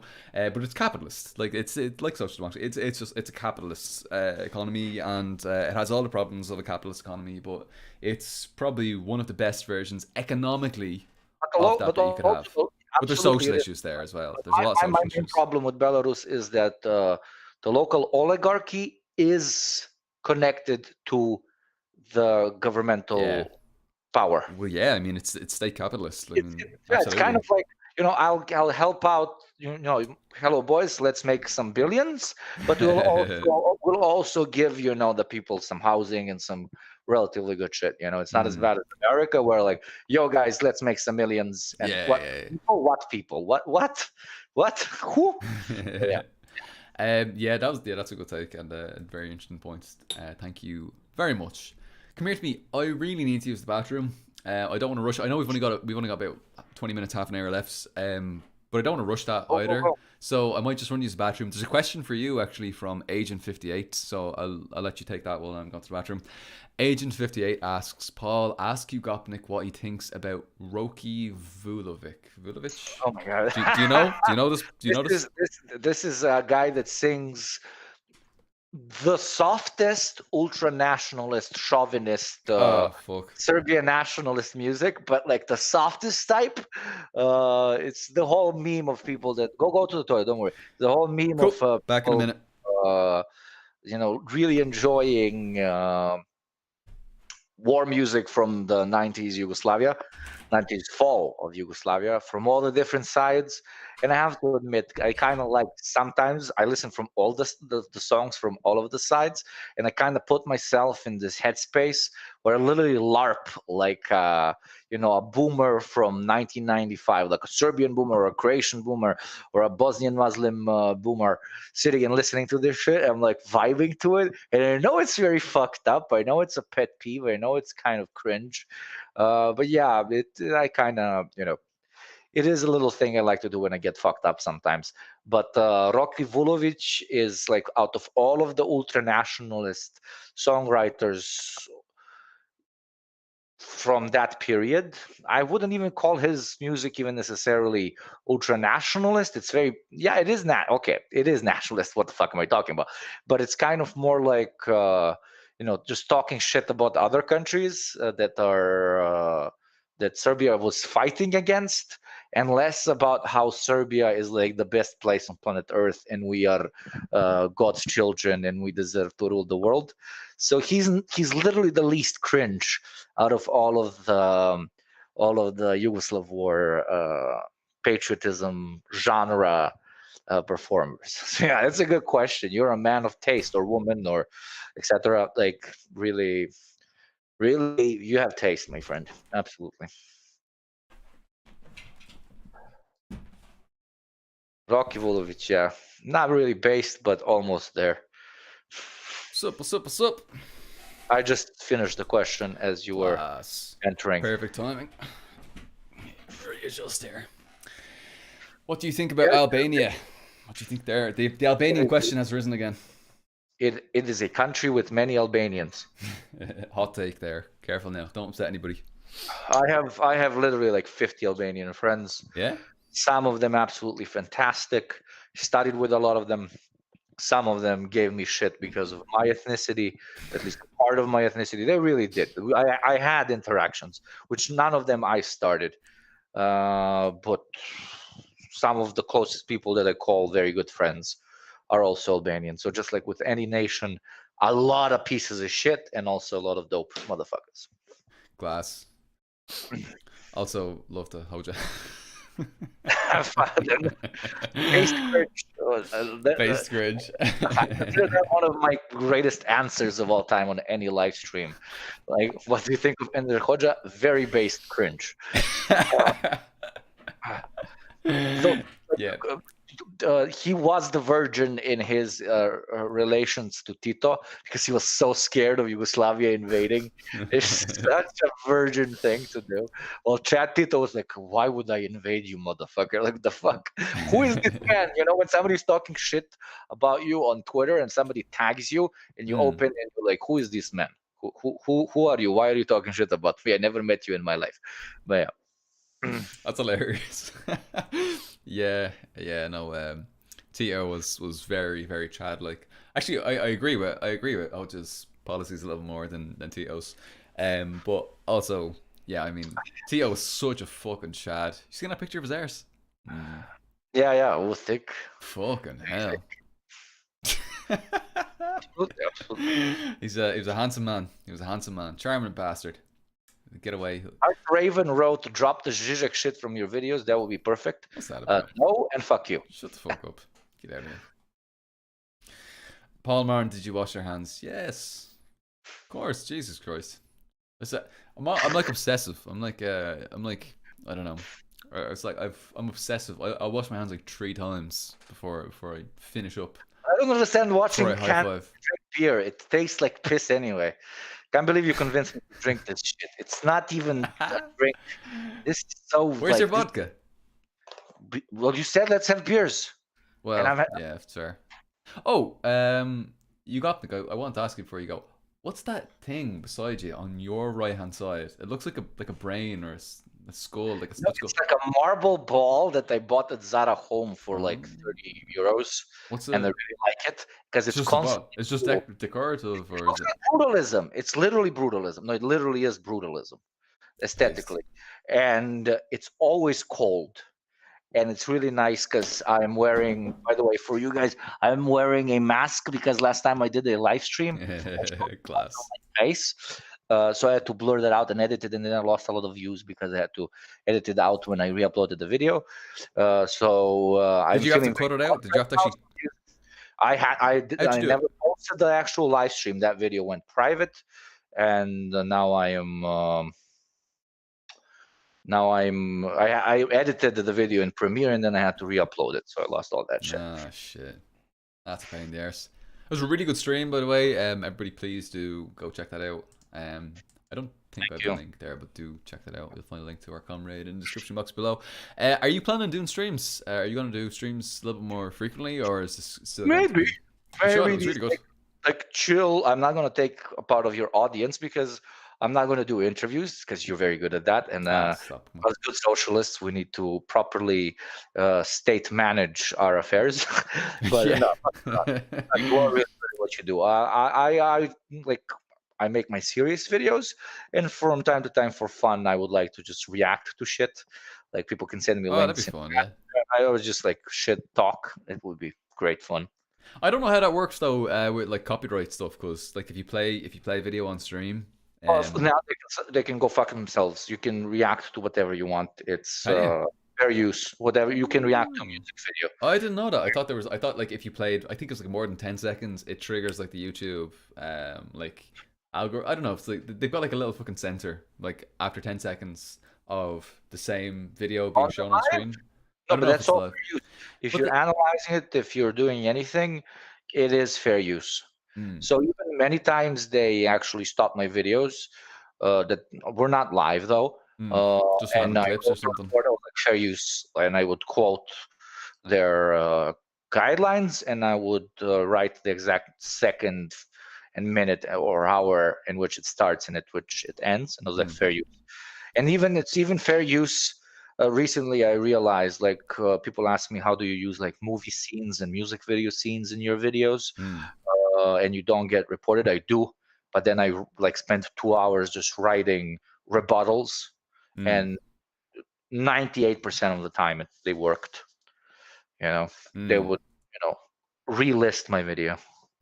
Good, good. Yeah, yeah. It's very temperamental, like whether or not they will let you away with it or they won't, or they be really strict on you on YouTube. I don't know, like the algorithm, the sort of definitions they have. Like you can't talk. Like, they're just really stupid. So you can't talk about like controversial subjects. You can't talk about things which are related to, what they might call like terrorism and stuff like that. But like terrorism, like you could literally call the entire history of socialism and Marxism, like from like a right wing and conservative perspective, like all of that. You could call like the October Revolution, what happened to SARS and all that, like terrorism. You could, definitely the history of Irish republicanism. You could call But that if you're terrorism. there's no really yeah, yeah, true. That's a good one. So But like, yeah, if anyone of you is thinking of live streaming, just don't literally say someone should go to the next plane of existence, if you know what I mean. Don't mm, literally wall, say wall is group enough. A did nothing wrong. Never say that. Uh, and don't threaten anyone directly. And you should Yeah, not be banned. Like it's perfectly gonna be perfectly fine with the guidelines. probably just good practice anyway, not to threaten people on the internet. Some dumb shit. True, true, true. 'Cause- Especially when you mean it the way the two of us will probably mean it, compared to Americans that love talking yeah. shit on the screen.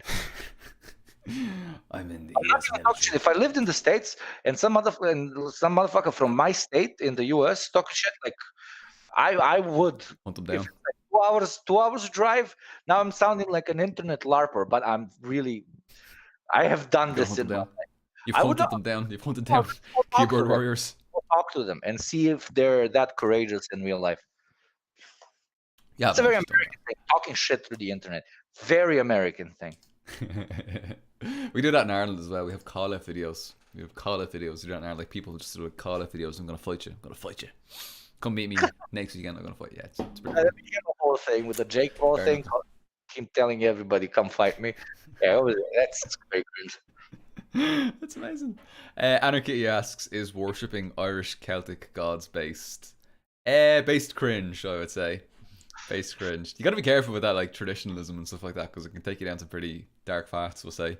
Um, but yeah, there's definitely some good stuff there, and we need to retrieve some of the history and culture that have been stolen from us by British imperialism. But also, you know, don't go too far with it, because otherwise you're gonna probably end up on the fascist path. So yeah. And it's so sad that fascists have taken up so much Oh, like I know, fucking old traditional shit. terrible. Yeah, yeah, Like it's really people shitty. even call me, like I had issues online on Twitter specifically when I was like, I have a relationship with one specific woman. I don't sleep with other people. I hope she doesn't as well.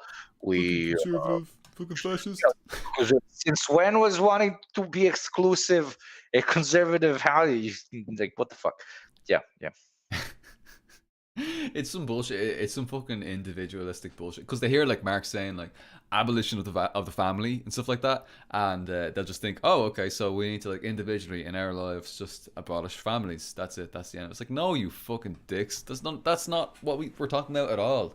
In the same way that you can't just like do a communism in your personal life, like it will wither away in the future. This coercive relationships that we have, they'll wither away. That's the point. It's that we won't have, like, by necessity, people won't be forced into relationships based on private property where they're going to feel fucking forced and obliged to stay with one person for their entire lives because they're economically reliant on this person. We're going to let people be free, and if they want to leave, they can leave. That's it. It doesn't mean you have to be monoamorous or polyamorous or whatever the fuck. You can do whatever the fuck you want. It's fine. But Yeah, forcing this shit now is just so fucking individualistic and so fucking, I don't know. You see a lot of it on like the kind of I don't know, Rad Libby kind of side of things, you know. true, true, true. But Concentrate far too much on different sort of social issues, which at the end of the day, there are issues, ladies and gentlemen, that are apolitical. mm, Usually everything's political, but there are issues that both the right wingers and the left wingers and everything in between can have varying outlooks towards. mm, mm. Music. Certain music is good. Certain music is terrible. Food, Food. uh, Yeah, a pizza's always going to be good. except English food. That is not okay. That is Yeah. not. Fuck that. But yeah, but speaking of pizza, one of the coolest things I've ever heard anti-fascists yell at Nazis was, I think it was a anti-fascist protest in Sweden, Mm, and the fascists were like walking next to the river in a park with their signs and everything, mm. and the anti-fascists were on a hill right above them, and they were literally shouting at them, "You stupid fucks! You eat pizza and kebab." Think about that. Like, you want an ethno state, and yet you consume other cultures' shit. You goddamn inbred. So yeah, that was very base. That was very funny. They were like, "You eat pizza for breakfast. You eat pizza for breakfast." Shit like this. And I really like the other one, when they shout, "Your children will be like us." That is very powerful. I That is love some. that. Yeah. Yeah, Your that's a kids great will one. be like us. That's very powerful shit. Mm. That's like the fucking Marty McFly one. It's like, you aren't ready for that, huh? But your kids are gonna Ah, love it. I love that meme. Um, yeah, brilliant. Come here to me. I'm conscious that you have a party. You have a party to get to. Um, let's so take a few last a couple questions, and I last questions. We can wrap things up. gotta go to a close friend's little celebration of him getting more boomer by the year. Mm. Paul Marin and Yugopnik. Nahid Ahmed says Paul Marin and Yugopnik name a better duo. Love to, Oh, love to see him. I'm Nahid, sure. thank you very much, comrade. A couple of other questions and comments in the chat. Yeah, let's take Anti-European. more. Yeah. Three more, yeah. I'd say technically everything can be political. Yeah, I don't know. I'm kind of tired of like, yes, but I'm really fucking tired of people pulling the personal is political shit and just using that as an excuse to just focus on radical lifestyleism. You see this a lot in like sort of like the lifestyle anarchist sort of circles.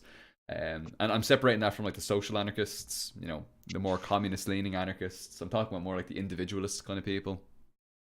Yeah, yeah. Um, but yeah, like it's very fucking tiring. This is a radical emancipatory statement in and of itself. I am becoming a small business owner, therefore I'm no longer being exploited by my boss. Therefore, everything's cool. I don't know. It's some bullshit. You see the same thing with like worker cooperatives as well to a certain extent. Like where it feels like you're kind of doing communism, like you're kind of doing socialism because the workers control the means of production, but it doesn't actually deal with the anarchy of production. It doesn't deal with the boom and bust cycles. It doesn't solve the collective issues we're going to face with ecological disaster. Because you have two worker cooperatives in the same town and they're competing against each other. They're still producing for profit and they still have to fight against each other in order to make the most marketable product. And it still leads to environmental catastrophe. And without that kind of collective consciousness, that collectivist consciousness that says, I am not going to be happy unless the people all over the world are going to be happy, unless our comrades in the global south are going to be happy, unless some fucking kid in Namibia is going to be happy and live a good life. If that's not happening, then I'm not happy. We need to keep going. We need to keep going further. That collectivist, that global international proletarian collectivist mindset. It's necessity. It's a necessity for all modern socialists and communists. And if you're just kind of individualist, or if you have this kind of, I don't know, pseudo collectivism where it's like individualism but applied to you and like four of your friends working in a co-op together, it's not enough. It's just not enough. You need to go further than that. You need to understand that we've got collective problems that face the entirety of humanity, and we need to deal with those accordingly. We can't deal with them individually. Sorry, that was a rant. No, I couldn't agree more. I have nothing to add. That was well put. Mm. Yeah. Anti-European says, I agree. Just to be clear, I wasn't going anywhere in the direction when saying that anything can be political. Using political in the sense about being power relations and ideology. Yeah, no, I agree with that. Sorry, I didn't mean to suggest that you were saying that. That was more just me going off on a rant and a tangent, kind of, tangentially related, I suppose. So yeah, absolutely. Yeah, do you see any other questions there? Let me see. Paul Marin, thoughts on religion? Do you have any question or any thoughts on religion? You do you. Yeah, That's okay. mine. We can. Yeah, We. you do you. I think I talked a lot about this many times. How it relates to the capitalist superstructure. Mm. What I think religion would look like in communism. I think I'm eventually going to make a video about this, but I read so much on this that I don't know how I can make it into a video, not a fucking documentary. 3 day long video. But 72 hour. liberal, it's religion is definitely going to look differently in full on third stage communism, because without hierarchy and without the profit based market system, uh, our relationship to God will not be seen as one of exchange, but one of literal and absolute coexistence, in which we will understand that not everything is based on exchange, and therefore understand that if there is a God, this God would not actually care if we think they exist or do not exist. So it Mm. would be a post-religious world which would not mean that you would not have the free right to still worship and so on. Basically, it's kind of like uh, there is no oppression. Like eventually, there is no, like, males do not oppress females. But still, if you like to get dominated by a dominatrix, you can do it. So God is not seen as this superstructure controlling humanity and destiny, but that does not mean you cannot, go down on your knees and pray every night. You absolutely can. Mm. Mm. Yeah, absolutely. I think probably one of the main things that is a task before us is to separate church and state, really, to separate that, like, to remove that institutional power that a lot of religions have True, and true. can be used And for even quite religious reactionary power inside of the purposes. religious hierarchy, like Yeah. you will pay taxes, motherfucker. Hmm. Mm. And most religions would be quite like opposed to capitalism. Like when you actually get into, like, if you actually read the texts, True. the source texts, there's a lot of stuff like, again, like usury and against, like, basically against the rich and in favor of the poor. So yeah. But look, anyway, there's as with all aspects of life, there are left wing and right wings of these religious institutions, but yeah, ultimately it should probably be more of a personal thing than institutional or governmental kind of Very system, true. because as I've kind of mentioned a few times, like in Ireland, we basically lived under a theocracy for like between basically the 1920s and the late 1990s, and it was just horrific. I'm not going to get into that again today, but in the last stream I did. Well, it was either one of the last couple of streams. I went off on a whole rant about it. About Yeah, that was so fun. yeah, it was fun in a really like grim and depressing, miserable kind of way. But yeah. Anyway, yeah, it's a personal thing, and we should definitely let people do their own thing. So thank you very much, Conrad. Oh, I also want to say thank you very much to Ben Toth. Happy Christmas. Hope you have a good one and a happy New Year and all that sort of stuff. Yoru, Ukayyoru. What else falls under radical lifestyleism? I haven't heard anyone say that before. Radical lifestyleism. I'm going to give kind of an unusual author for this one. It's actually an anarchist author. Murray Bookchin has a text called "Social Anarchism" or "Lifestyle Anarchism," Uh, and it's hilarious. He just really fucking rails into like kind of like right wing individualist anarchists, and it's absolutely it's a really funny read. It's really enjoyable. I disagree with Murray Bookchin on quite a lot, and actually I think he has some strangely kind of imperialistic kind of ties which concern me a little bit. But it's actually it's a well worth reading book, and it'll help you to understand a lot of the so-called lefts that we see in modern Western imperial countries at the moment, particularly like in the US and in France and the UK and places like this, because people are very concerned with being as radical as they can, like in the most individualistic ways possible. For example, like wearing a certain kind of clothes, or like ripping your jeans to make you seem real edgy, or doing this, just the whole, like, being kind of radical in terms of like your personal life, not actually challenging the system, not actually transforming things in a way that collectively benefits everybody else, the whole human race, and everyone on the planet, everything on the planet.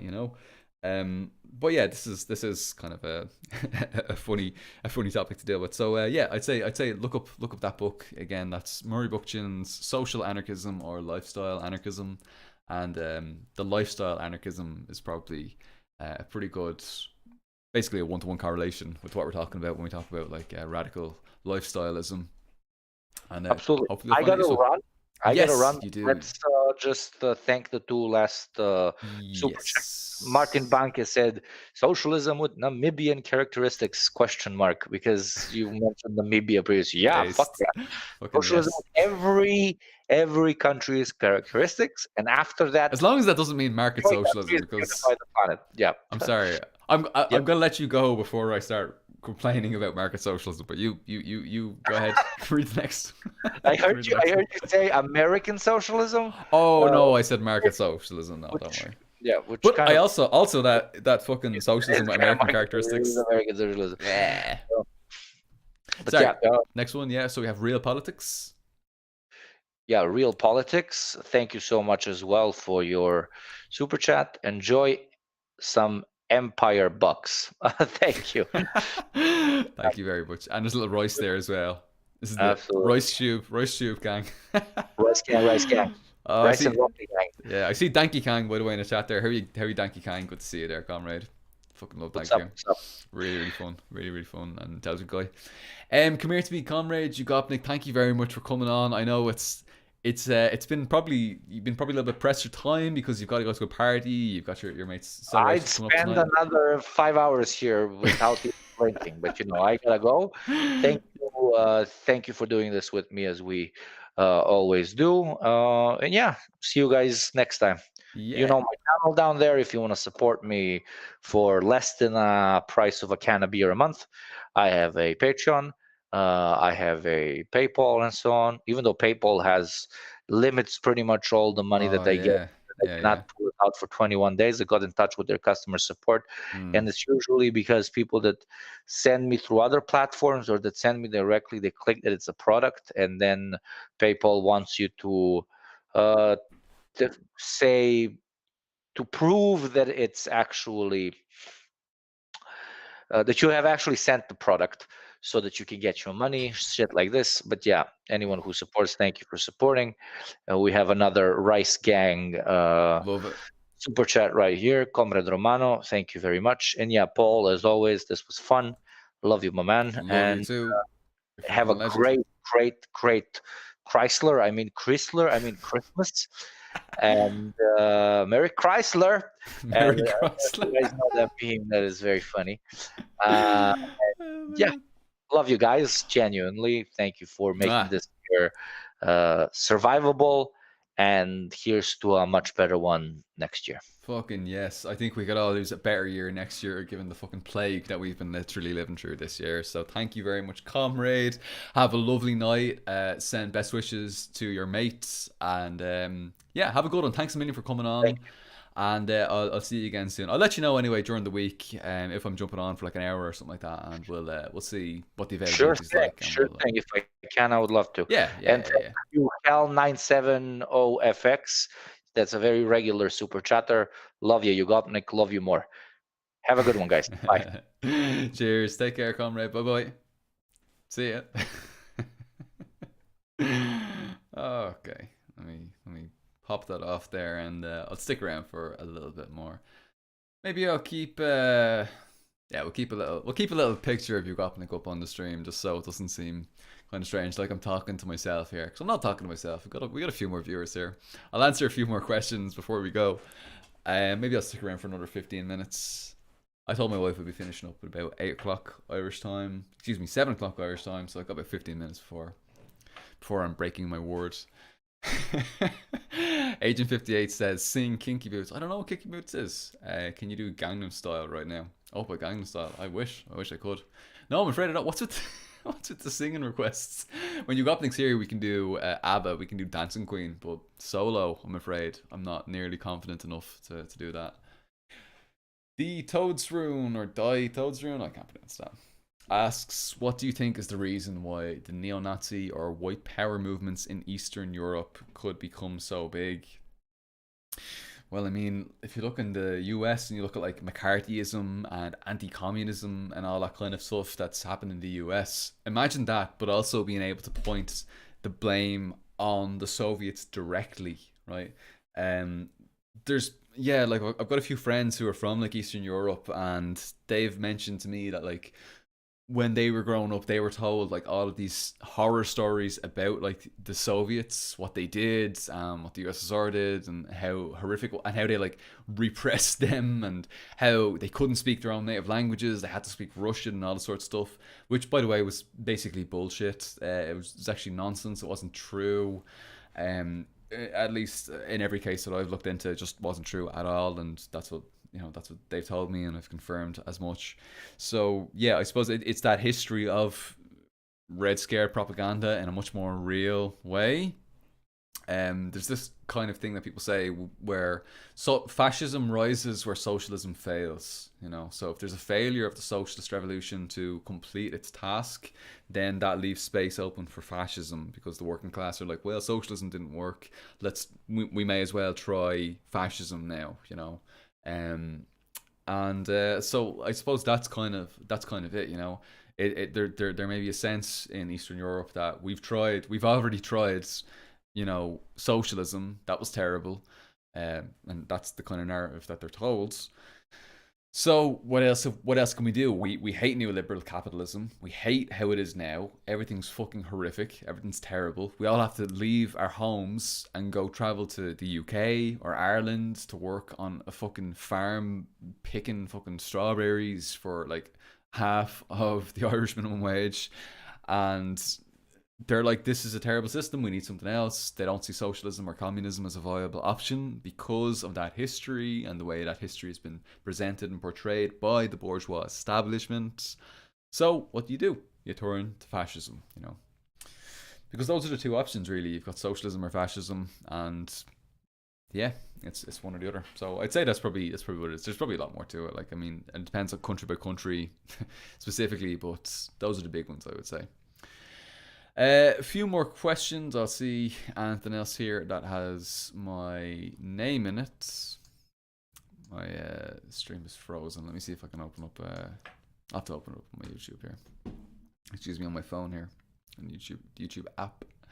Paul Moran War on Christmas when?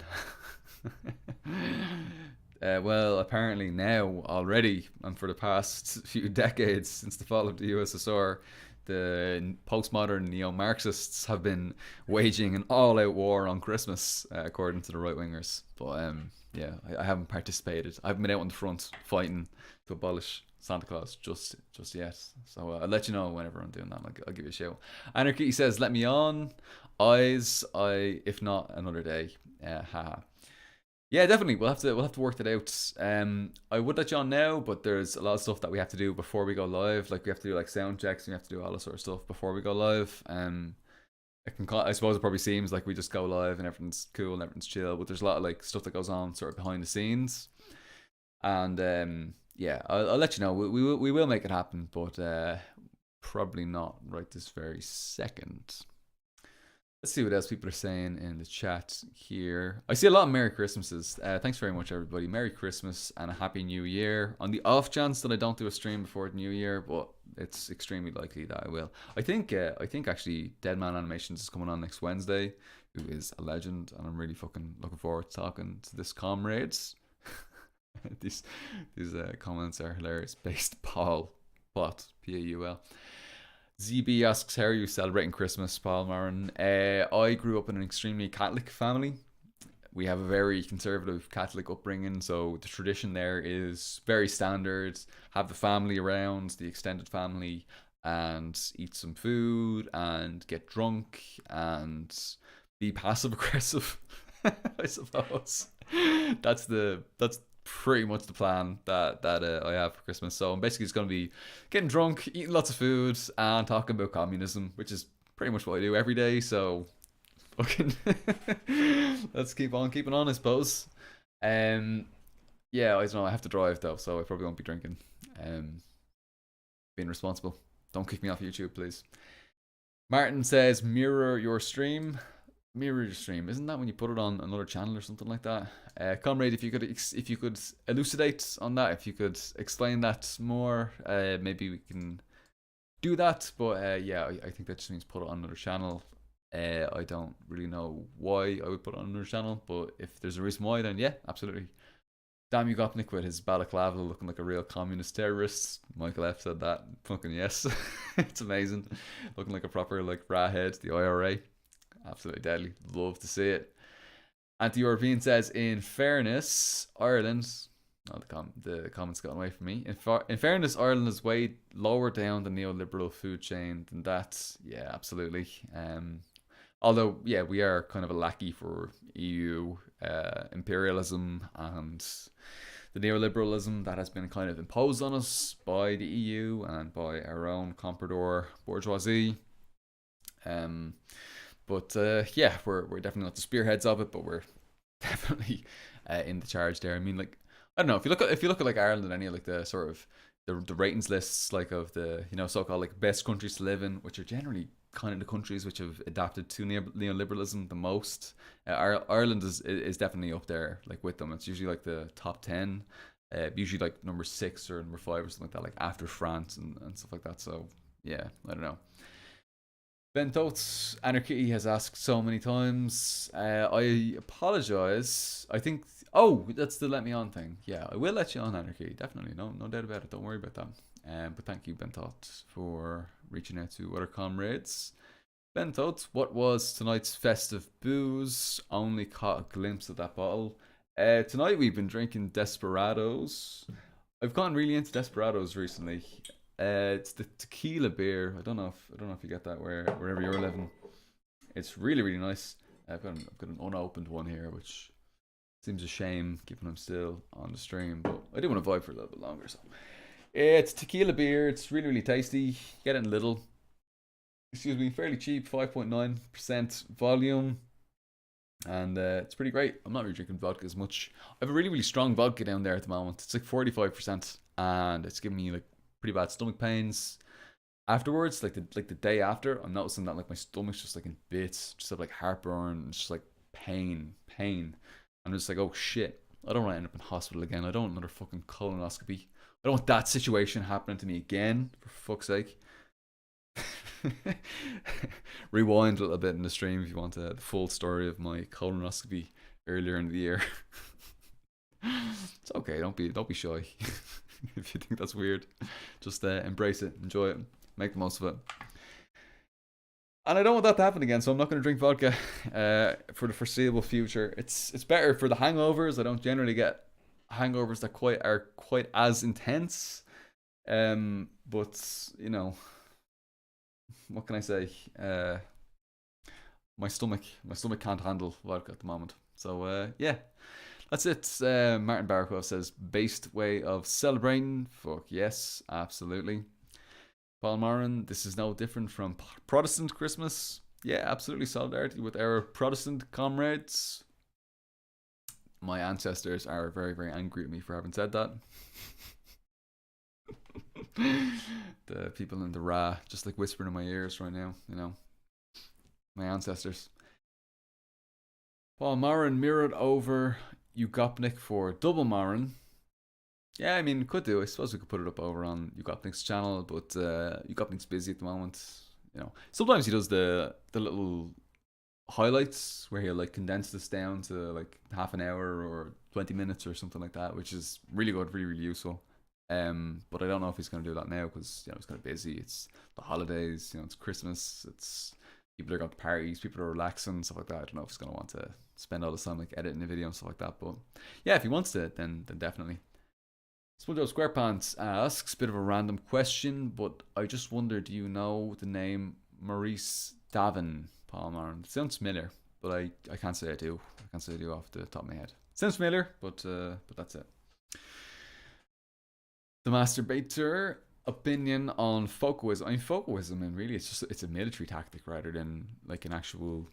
It's not a plan really in terms of like communist theory. It's more just a military tactic than it is anything else. You could argue that maybe it's a little bit idealist if you want it to be quite critical. This idea that you can just go into a country and take up arms, and the people will be so inspired by this armed action. You can rally the masses behind your crew. I don't know. Maybe it's a little bit idealistic. To my knowledge, it hasn't worked anywhere other than Cuba. So yeah, I would say probably not the best way forward. And even in terms of like a military strategy, I would say that probably Protractor People's War has more universality than Folkwism. Obviously, it worked in the Cuban situation, but it probably wouldn't work in other situations and other circumstances. And also, like, if we're talking like military strategy and stuff like that, I mean, like, it's 2020. Like, think about the military advancements that have been made since the Cuban Revolution. Like, you could just get fucking drone striked if you start doing this shit now. Like, there's a whole different landscape in front of us. So yeah, I think we need to be a little bit more tactical than let's just run in, basically just do like an insurrection, rally the masses behind us. They'll be so impressed. It's almost like kind of like a propaganda of the deed, kind of like anarchistic kind of way of understanding how revolution works. Yeah, I wouldn't say that that's necessarily based in the masses. I would say it's maybe a little bit bourgeois. You know, I don't think it's really about elevating the masses' consciousness. I don't know if it necessarily represents the proletariat either. It seems to be a little bit more commandist than anything else. It seems to be a little bit more kind of, there's kind of a group of, like almost a group of elites who kind of know what's right for the country, and they will come in and they'll with their firearms they will just sort of win over everybody, and they will do the revolution and everything's going to be grand. I'm not sure that's the best way to do politics, and I'm not sure that that's the way forward in 2020 for the socialist movement. Obviously, massive respect to Che Guevara and to the Cuban Revolution. It was great. It was hugely progressive, and still is a hugely progressive country. But I'm not 100% sure that that's the way I would like to see socialist revolutions taking place all across the world. You know, but it's gonna be different everywhere you are, depending on your material conditions within which you find yourself, depending on the geographical climate. I mean, it's gonna change. It's gonna depend so much depending on whether or not you're like a semi-feudal, semi-colonial country, or whether you're more like an advanced industrialized country, or like it's gonna be really, really different depending on where you are. So yeah, I don't know. I wouldn't recommend that people become like Foucaultists and try to apply that everywhere, you know, which is it's kind of a weird thing where people kind of do look around this, what some people have called like a supermarket of ideology. They'll just say Che Guevara was kind of cool. I suppose I'll become a Foucaultist. But you just need to understand that like Che Guevara was just applying Marxism Leninism to his material conditions creatively, which is what all Marxist Leninists should be doing. You know, not necessarily trying to recreate what he did right there in that particular moment in time. You know. So yeah, that's my thoughts. Now, yeah, somebody asked me about Sinn Féin and homophobia and stuff like that. I'll address this question pretty quickly. It was Huntress Thompson. Paul, what do you think of the homophobia accusations or scandal with Sinn Féin? Sorry if you've talked about it already. I missed it if you did. Now, I think this is referring to what's his name, Paddy Holohan.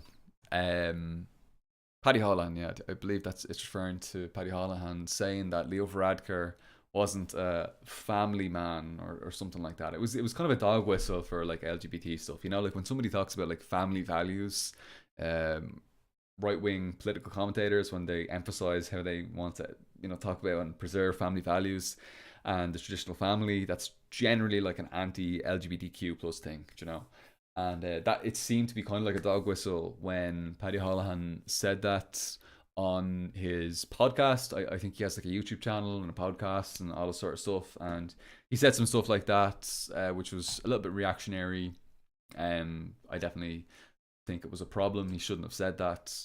But they suspended him. If I'm not mistaken, he apologized, and I think he got reinstated. Actually, he's from my area. He's from Tala, and the entire basically the entire branch, the entire Tala branch of Sinn Féin, the Dublin South West branch, got suspended for like their support of him, which is interesting and a little bit strange. I suppose it represents a different strand and a different wing within the organization, because Sinn Féin is generally an organizationally a centre left social democratic formation.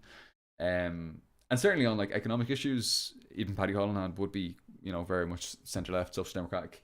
But maybe there's some residual reactionary views within that which are a little bit problematic, that need to be addressed, you know. But I mean, look, normal working people do. Not everybody is, you know, super woke and necessarily there, you know.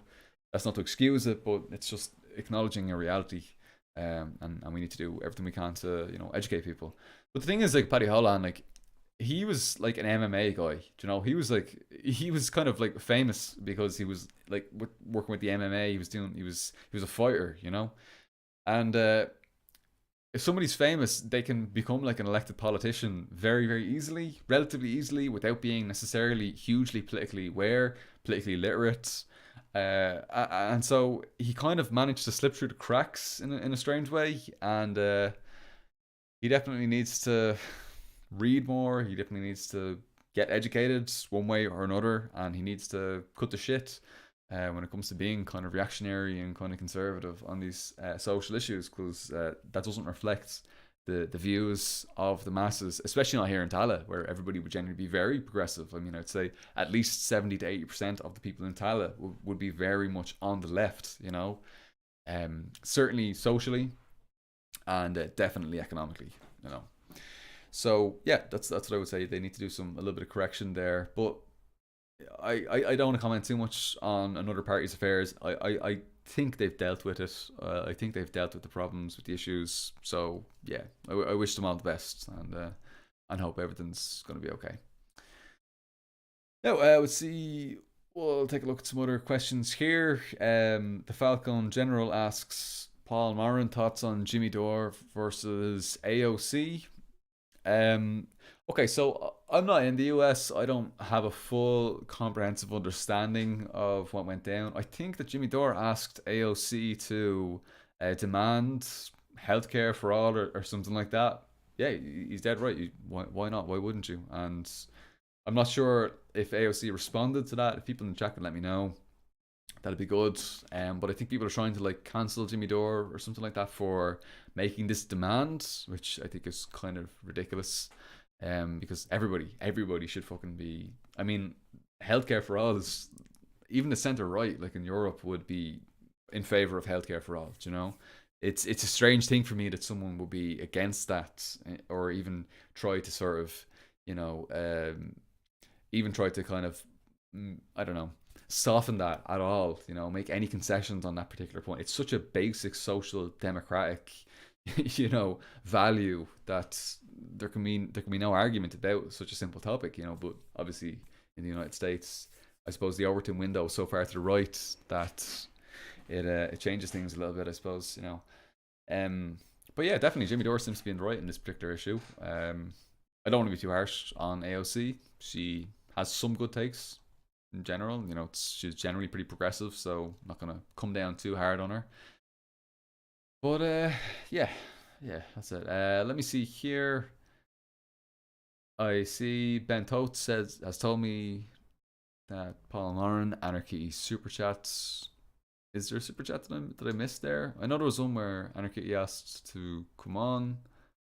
Oh, excuse me. Here we go. Anarchy, thank you very much for the super chat. I really, really appreciate that, comrade. I'm meeting my girlfriend's family for the first time on Boxing Day. Any advice? Have more money? Why not? Thank you very much, comrade. That's very nice of you. Definitely going to give me a happy Christmas. I'm meeting my girlfriend's family for the first time on Boxing Day. Any advice? Advice on meeting your girlfriend's family. Don't talk about communism. Don't talk about communism or anarchism or socialism. And if you do, keep it veiled. You know, just talk about the issues, talk about workers' rights, talk about healthcare, etc., etc. Drink, but not too much, because when I was young and I met my girlfriends, you know, I'm kind of thinking like when this was a big issue for me, like when I was a teenager and I was like meeting like my first couple of partners' parents for the first time, and I got a little bit too drunk. Don't do what I did. Don't get too drunk, you know. But definitely be the right level of drunk, which is like one beer, maybe 2 beers. You know, calm the nerves if you want, but don't get too crazy on it, you know. So yeah, I would say that be yourself. People will like you. Don't try to be something that you're not, because they're gonna find out sooner or later anyway that you're this or you're that or whatever. But yeah, definitely don't be a drunken mess like I was. Here's a weird one for you.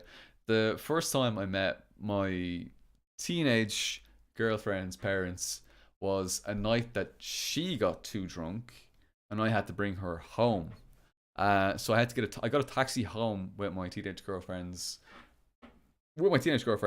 and I brought her to the door to her parents, and she was like passed out drunk, like just way too, like actually fully passed out, and like that was the first time I ever met the parents. I was drunk, but not like passed out drunk, and she was literally like passed out, and I was like kind of like standing her up, you know, and she was like, "Hello, who are you? Why are you here with my daughter?" And it looked kind of dodgy. It looked kind of ropey. It didn't look good, you know. It's a very bad place to be. It's like, why is my daughter like passed out? What the fuck did you do? But no, she just drank way too much Bulmers, way too much cider, to be precise. We were at like a house party, and you know, she was excited, and she just kept drinking, and so yeah, we had to jump in a taxi and get home. Don't do that. Don't do that.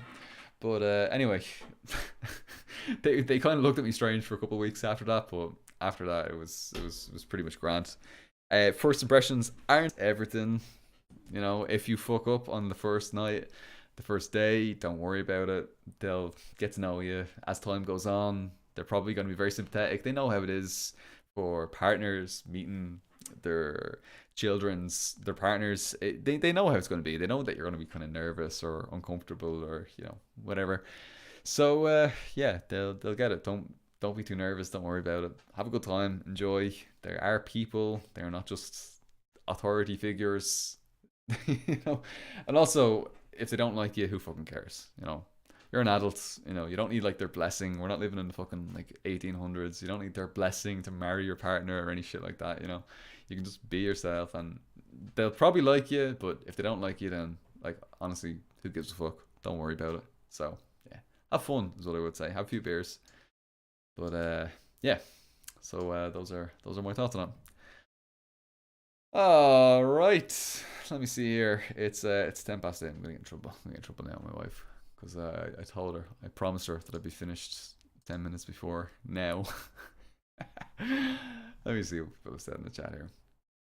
Palmer on my super chat. All right, we got super chats. Let me see if there's any other tags for me.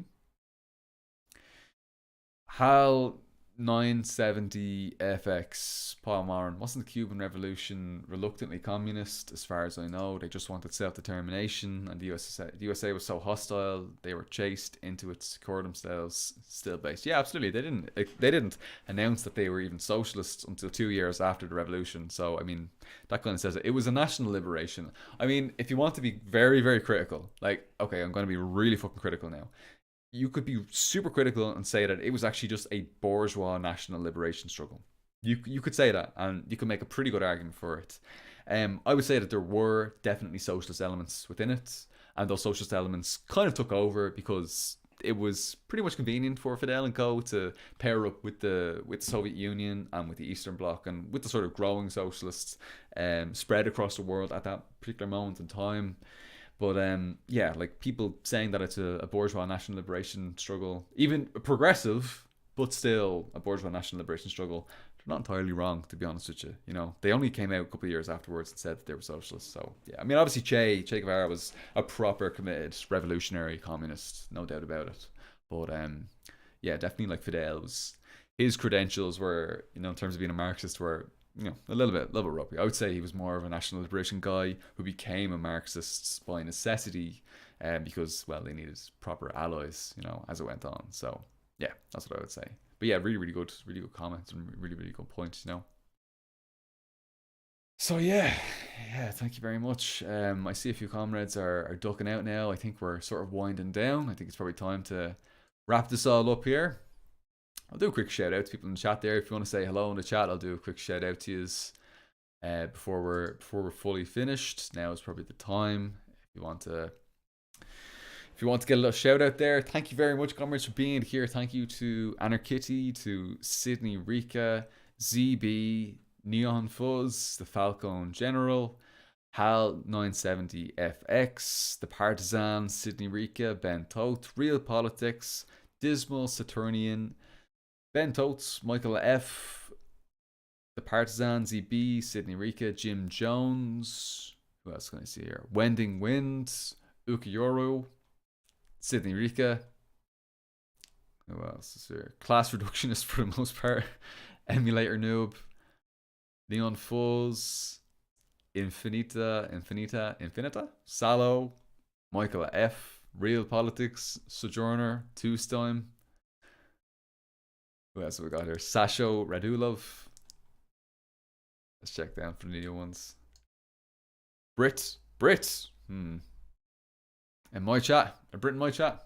No. Anyway. Full Metal 485. I'll read out your super chat here. The US almost imported live hippos to sustain the meat industry in Louisiana. We could have had hippo cowboys. Should the IRA import hippos? Yes. Yes, the IRA should import hippos. That would be fucking based as hell. Jesus fucking Christ. IRA on hippos. What's more threatening than the IRA? IRA and hippos. No doubt about it. That's what everyone would say. That's amazing. I love it. Yeah, definitely. Yeah, that's if you put a few more quid in the super chat there, I'll send it to the lads. I'll send it to the Ra. Put that towards the hippo fund. Let me see. All right, anyone else here? Karatnov, how are you getting on, comrades? Who else can I see? Matthew Calise, Jake English, Emulator Noob, For Rachel 5, and the Partisan. I think that's pretty much it. I think that's pretty much the majority of the comrades. All right, everybody. For Rachel 5 says, go be with your wife. That's a good idea. I'll see if I can duck away from family stuff in the coming days. I might jump on for like a surprise stream, maybe on Stephen's Day, Boxing Day, I suppose, for people outside of Ireland, 26th of December, or maybe New Year's Eve or something like that. I'll let you know anyway. I'll do like a little post about it. Anyway, come here to me. Everybody enjoy Christmas. Have a Merry Marxmas. I think Chris Marx was actually better. Chris Marx. Harder to say though. Come here to me. Everybody, have a lovely Christmas and a Happy New Year. Thanks very much for being here. Thanks very much to Molotov's Sika. Is this enough for a beer? Yeah, let's say yes. Anyway, I get cheap beer to drink from Tesco, like 80 cents for one. So I get one of those. I appreciate that. Valti M says IRA is based. Long live the revolution. Fucking yes, absolutely. Jessidiah, the Partisan, Neon Fuzz, Ben Toth, Michael F. Cheers, comrades. Thanks very much. Enjoy the rest of your day, your week, your weekend. Have a good Christmas. Happy New Year. And thanks for being here. Cheers, everybody. Agus slán go fóill. Take care. Bye bye.